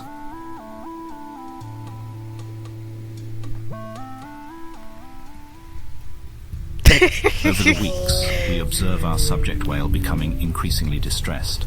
It is critical he suppress unpleasant feelings and adopt a symbiosis plan. A Brillo whale cannot survive unplanted. Bro, just bite the bullet. He can perceive himself failing to integrate, of course, but the building internal agitation is not a force that will help him adapt better. Autumn draws to a close. Several new varieties of Brillo begin to arrive from colder latitudes. These are mostly hunter archetypes who can live a life less dependent on the reef's concentrated bounty. A camouflaged whale waits for prey to swim near. Active camouflage or adaptive camouflage refers to skin coloration that can rapidly shift to match a changing environment. Oh, that's so cool. These octopus have linked their tentacle nerve endings together, allowing them to network visual information between all bodies. Colour change is omnidirectional, instant, and accurate. The swiftness and precision of these changes exceeds any Earth octopus ability. That's amazing. They are not the only example of animals here possessing very advanced skin chromatophores. Researchers hope to understand why they have evolved in more sophisticated fashion than their Earth counterparts. Maybe the conditions are more While this extreme. documentary is restricted to its limited mandate, we believe in good faith that the following question is unavoidable and must now be answered. Material relevant to the species for the purpose of general education. Why would a species on another planet have an Earth counterpart? Convergent evolution was the obvious first hypothesis. This is the phenomenon where different species can evolve similar features when faced with the same evolutionary pressure.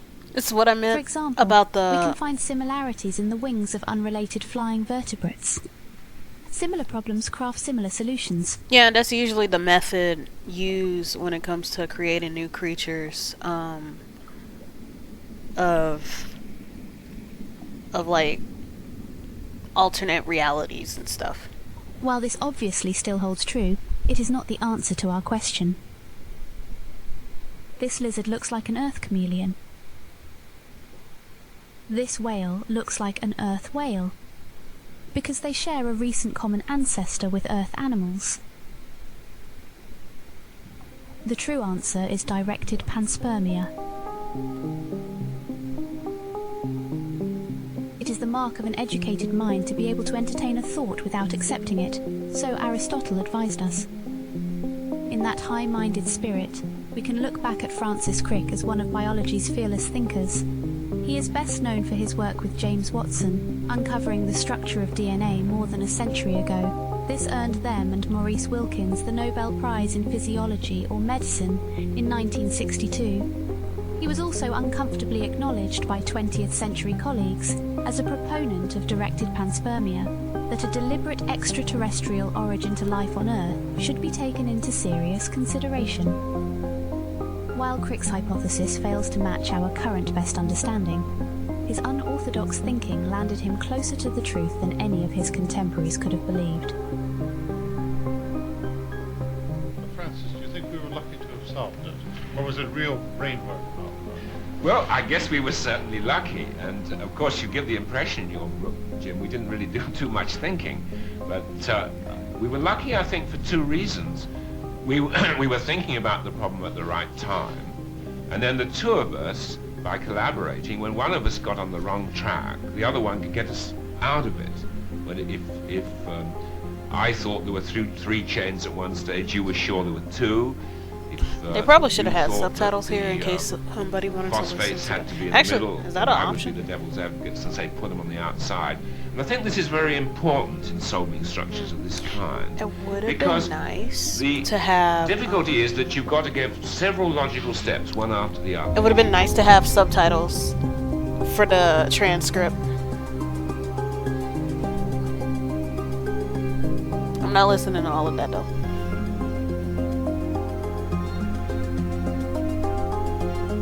Life on Earth originated on Earth. Abiogenesis took place in deep-sea hydrothermal vents approximately 3.7 billion years ago. Recent history has revealed that 3 other planets also sustain life. Aria, Goz, and Earth 2 are affectionately referred to as sister planets of Earth due to their similarities, but it may be more accurate to call them Earth children.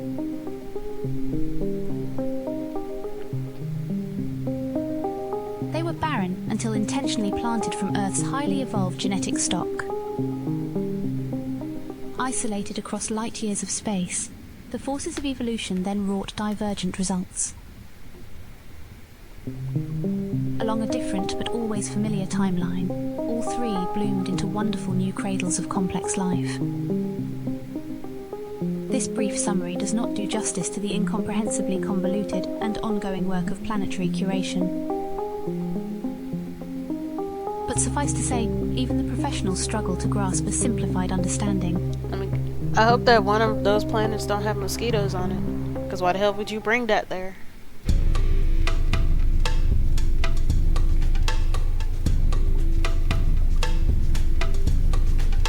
This kind of strategy requires a good deal of patience.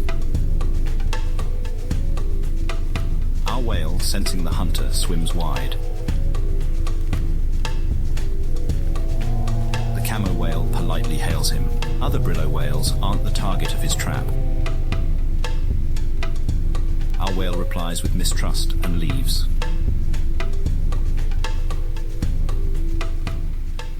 Something is wrong. Our whale's once irrepressible curiosity has grown increasingly muted. Trauma could do that. Even wonders like bioluminescence provokes no reaction. But that's so cool. These lamplighter fish are practicing their jousting in preparation for the annual mating competition. The event is soon. It's only a one-night affair, and they will all die immediately afterwards. We think it would be quite the enriching spectacle.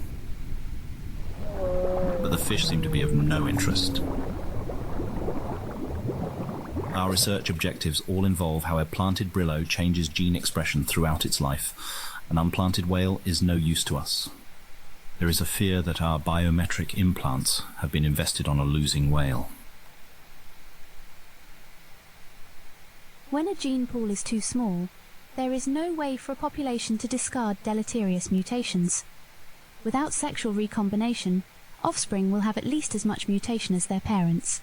The errors simply accumulate. Muller's ratchet describes a process of irreversible decline, where each generation is one notch less fit than before. Can all the higher intelligence or wisdom of the universe provide salvation if one's very genetic code is winding down to destruction? The Kronos project is a late-hour rewrite of a complex genome. It is an attempt to engineer a viable escape from an extinction vortex. Humans, still a robust and healthy animal, are conscripted to provide a variety of labour, which our forebearers have grown too enfeebled and small in number to handle themselves. Of course, we do not do this work without our own motivations. The fruits of this labour could change how we understand illness and ageing.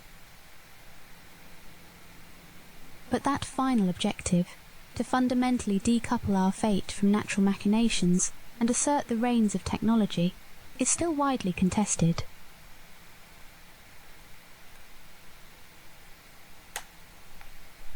Okay. In contrast to other human enclaves, the Constitution of Aria proudly allows this debate to take place This in whale open is my forums. child now. Oh my god.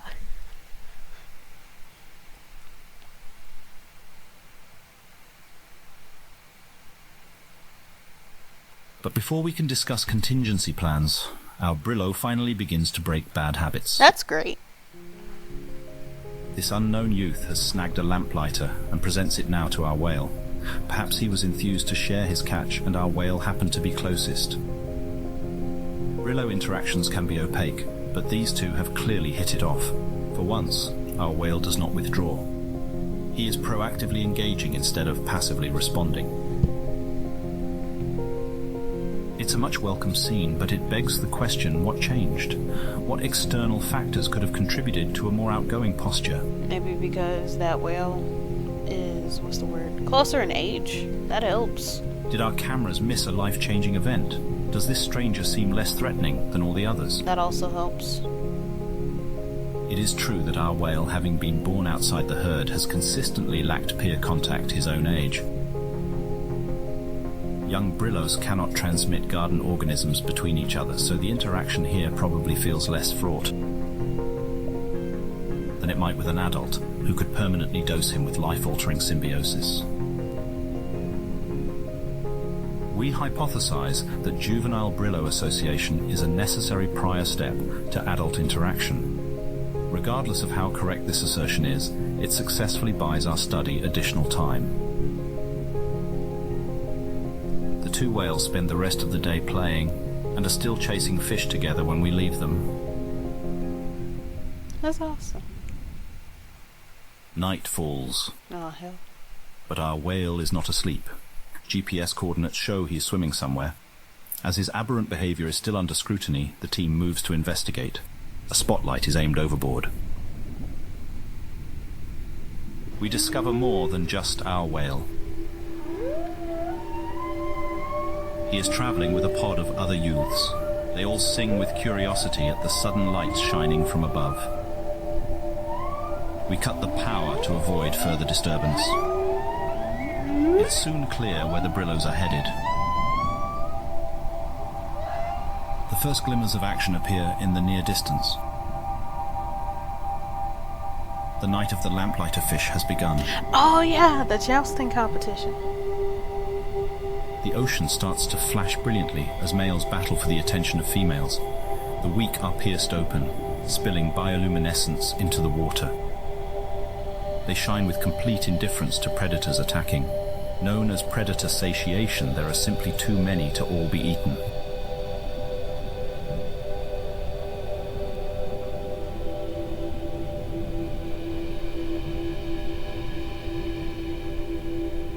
His belly full of glowing fish bits, our whale watches the show reach its climax. It seems like he'll be up all night with the others. Confident in his safety, we recall our camera drones to finish their scheduled recharge.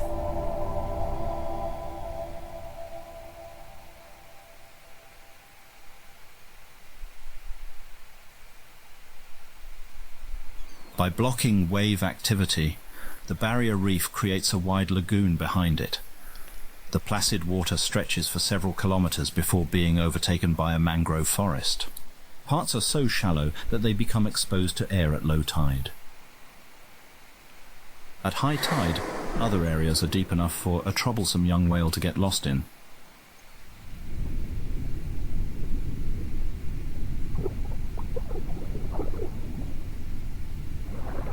His friends weren't adventurous enough to follow him today.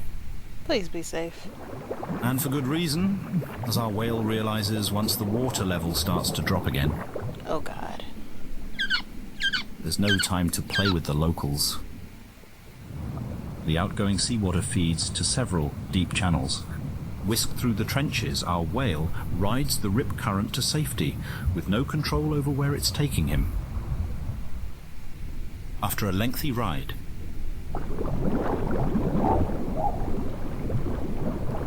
he is spat out far from where he began. Oh god. This is the end of the Great Reef. It's exposed and dangerous territory, but our whale can't help himself from having a look around. Oh my gosh, please! There's a sudden realization that he's being watched. Something is stirring within the cave behind him. It's another Brillo whale. Okay. Our whale approaches, but there is no friendly greeting. This isolated loner is an exile from the herd. Banishment is reserved for excessive violence against fellow Brillos. Most likely it was a mating joust that escalated to fatal combat. A deteriorated mental state from years of isolation is what has made him truly dangerous. Oh, hell. Our Brillo can understand that a noiseless approach signals an attack. He whistles another greeting. It's met with an oppressive silence. The crown of a shark's jaw attests to this whale's staggering strength. But his secret weapon lies inside the crow's nest atop his hardened armor.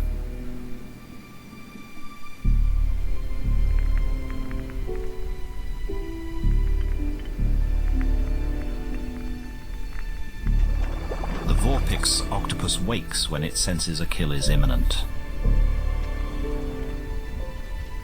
He serves the role of a hunting partner who swims in advance. Usually it latches over the eyes of prey and attacks with its serrated beak.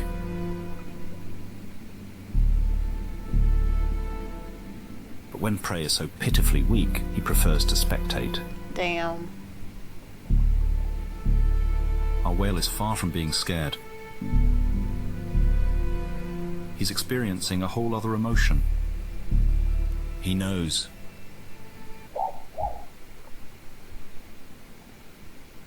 This was unexpected. Abandoning caution, the calf sings and plays like he's found a new friend.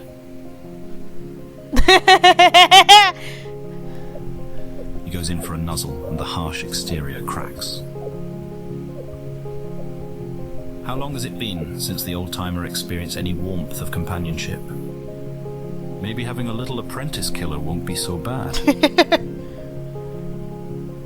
It's like if Michael Myers adopted struggling somebody. to remember a song that isn't also a threat.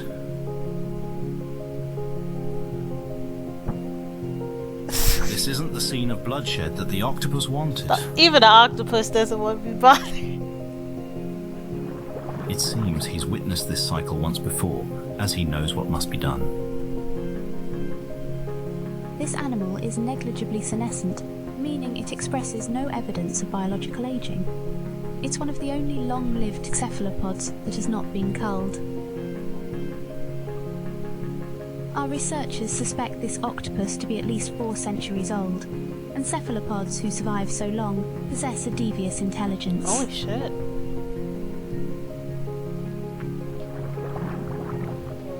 The Vorpix presents our whale with a living piece of the armor plating. A quick feel for the soft spot.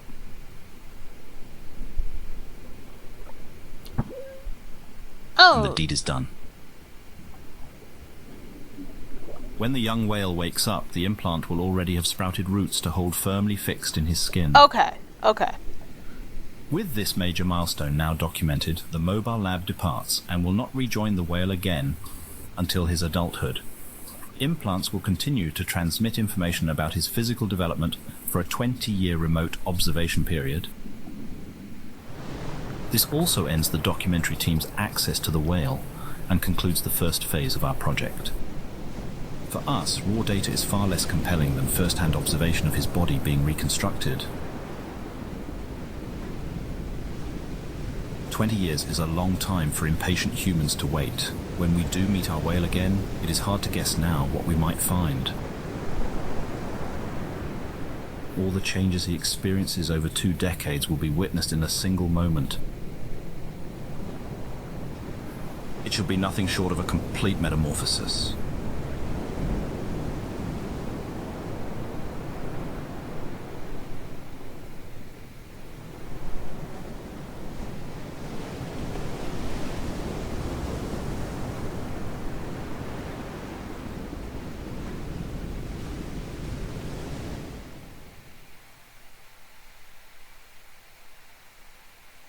This concludes South Scrimshaw Part 1. Please keep designated channels open for the transmission of Part 2. Oh, and I made another achievement that I finished it. Oh, it's only 2 parts. So let me save. Yes.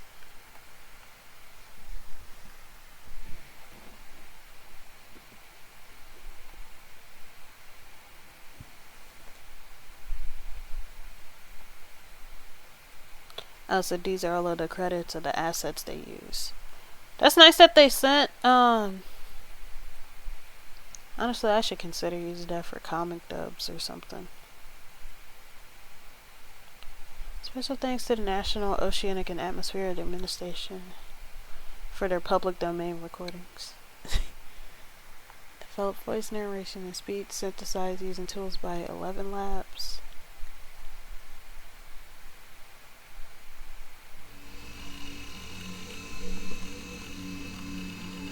Like only 2 parts total? Yes. I don't know when part 2 is gonna come.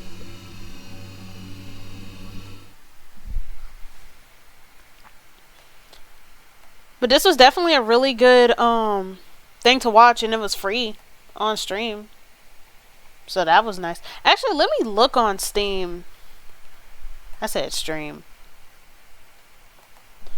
Let me look on Steam. When is part 2 coming out, or do they have like an estimate?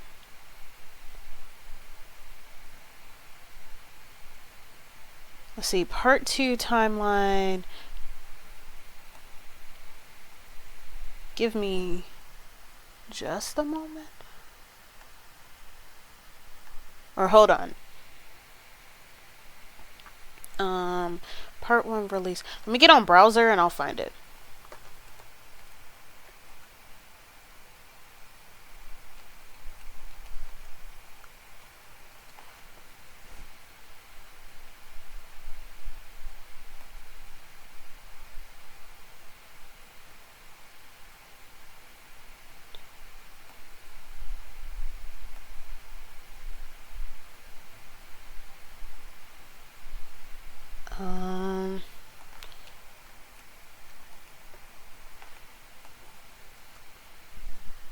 Okay. So browser, there it is. Okay, so going forward, part 1 release and part 2 timeline. Part 1 published last Friday. Oh, this came out earlier this June. I posted a retrospective to my Twitter recounting how long the road had been to get there. My mood was more post-mortem than celebration, since until then my passion project has mostly gone unread. In the past 3 days I've received many times more support than the past 3 years combined. If you found my weird project and you like it, genuinely thank you. The most common question I'm getting now is, when is part 2? I will do my best to schedule. Actually, let me go ahead and... So part 2, chapter 5, released January at the latest. That's fine. Because, like, the illustrations and, the illustrations and the narration, that's a lot to do. It's a good thing they don't have to pay for all of those assets, because, like, trying to come up with an original score and stuff, that would take even more time. Yeah, I like the journey that we went through. Let me follow this person. Let me follow now. So this is N.O. Marsh. Oh, there's a DLC digital art book. I'm getting that.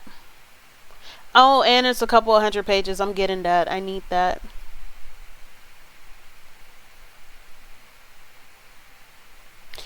Oh, so this is the Steam backend and the number of players. I'm glad that they're getting so much recognition.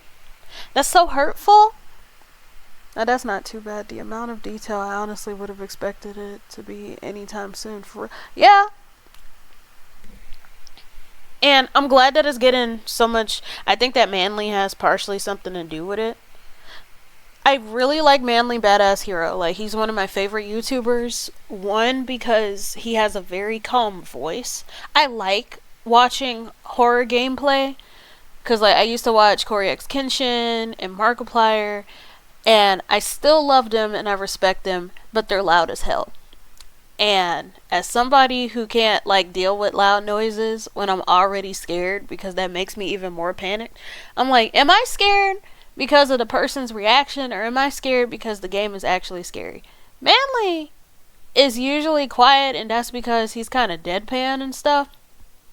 So it's easier for me to, like, get through a horror gameplay whenever he narrates. Sometimes I watch Super Horror Bro, but then Super Horror Bro tries to make theories in the middle, and I'm like, sir, I just want to get through the game. I'll write down notes later.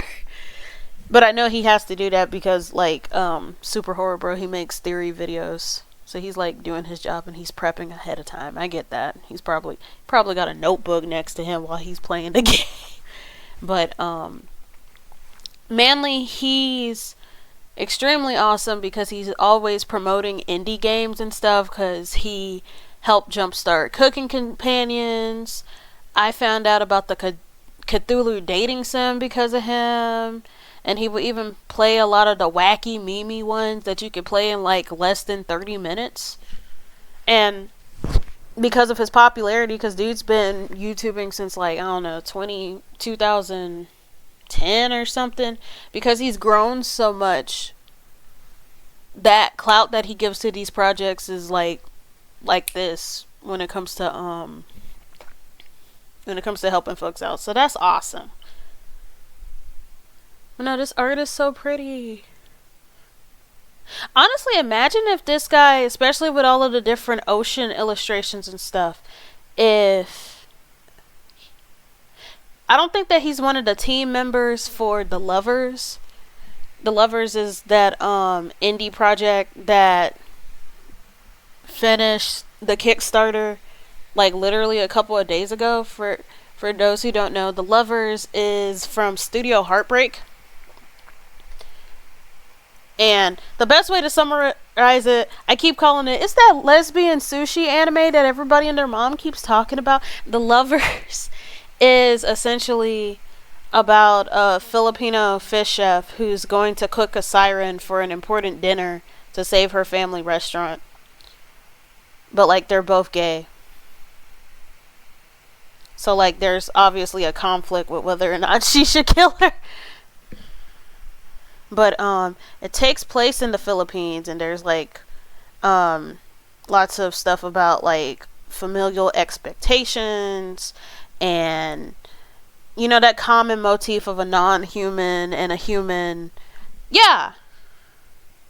Wait, hold on. Did the Kickstarter close? Because, like, you could probably get merch now. I backed this project. Shit, the Kickstarter just closed earlier this week. Okay. I think they might open a shop, or at least they should open a shop, because now they pretty much formed a studio, so they might as well, like, continue to make more productions and stuff, and maybe have a shop of consistent merch. Because, like, I paid for a bag and that art book. Like, y'all don't understand. I low-key had an addiction to getting art books because I really love concept art, and whenever I would get money, I would get it. But I've grown out of that, and I'm better at budgeting. Because I'm like, oh, I got my own money, I'm gonna buy another art book. And it's just like, bitch, you don't even have a place to put it. You still living at your mom's house. Be careful. Like, I got space, but I don't. But I love art books, so I got theirs. And I'm just really excited about this production because I like to see indie productions win. Please, not you reading yourself like this. I gotta be self-aware. I'm self-aware without self-deprecation. And that's important. But,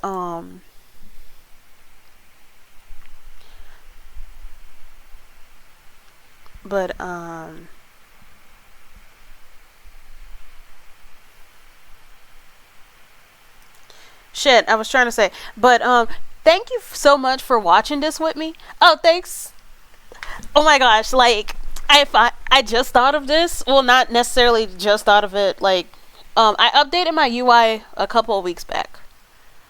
I just wanted to say I think your VTuber content. Oh, thank you. Honestly, I should probably do a stream where I, like, detail the process of going through... Hold up. Excuse me. Like, the process of designing myself, because I did this myself. And it took so many tries. Like, oh my god. Like, I love concept art and stuff, but it seems like whenever you try to make something for yourself, it's more difficult because yeah. Like, I could show you the full page because I'm an illustrator. Well, yeah, I'm an illustrator. I don't want to doubt myself. I'm an illustrator because I do illustration and concept art. But this is my full character sheet.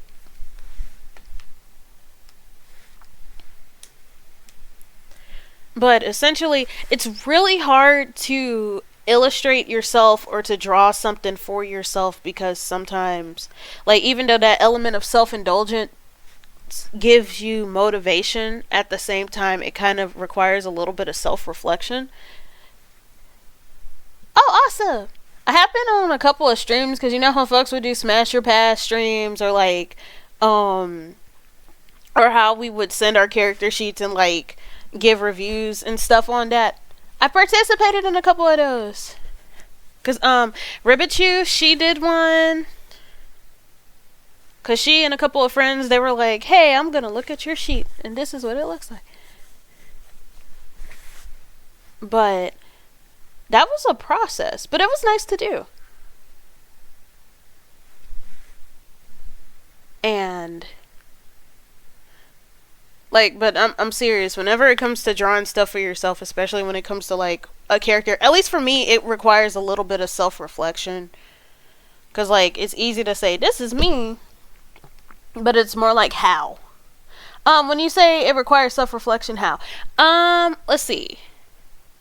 It's like how to when it comes to portraying yourself, you kind of know you already know who you are to at least some extent, but it's more like how to explain yourself while being concise and stuff, because like whenever it comes to concept art, the whole point of concept art is to visually give information and stuff. And you do that with color palette, you do that with shape language, and you try to do it with stuff. When I was designing myself, the whole concept is that I'm a mutant jellyfish who was abandoned in the science experiment to create enhanced humans that can survive global warming and stuff. And I wanted a sort of I wanted a sea look because of the jellyfish motif, but I also wanted to make something that was unconventional. Not quite punk, but like punk adjacent, how you could pretty much use certain items and customize it to make it your own look, because punk is very much homemade. So I'm like, oh, for the sea theme, I'll like use a modified swimsuit and put some shorts over it because I don't want to be walking around in a swimsuit all the darn time. And then to have the jellyfish look, the long braids or like the tendrils, and the big hat represents the dome and stuff. So like that sort of bombastic kind of look. And I took loose inspiration from the hat from Ernie and Bernie from Shark Tales, because they're jellyfish and they have the giant Rastafarian hat for that. But when it comes to like designing yourself, pretty much if you want to sell yourself as a character, you have to find ways to come up with a basic idea of who you are. It doesn't necessarily need to be a summary. Sometimes I suggest with making, say, a self-insert or an OC based off yourself, you don't necessarily have to summarize yourself because that's difficult to do, but like choose an aspect that you can expand upon and try to portray that visually. Maybe I should have like a concept art, or like have a stream where I draw one of my OCs and I could talk about that. Because usually whenever I do my OCs, like I have original characters that aren't like me because I'm trying to practice writing and drawing different identities and stuff and sort of getting outside of my own head. But I also have a lot of self-inserts from different series that I like, from Game of Thrones to My Hero Academia, and they were like reflections of certain parts of myself at different parts of like my childhood and stuff. I should do that. I'll do that during the art stream later this week. But with that said, I'm gonna go. This was a nice stream, and I appreciate everybody who came and watched this, because this was cool and weird, and I wanted to try something new, because I've been failing at both Subnautica and Blasphemous for the past couple of weeks. So it's just like, let's chill out and take a break from the high gaming. But I hope you have a good evening. Stay above the water. See ya.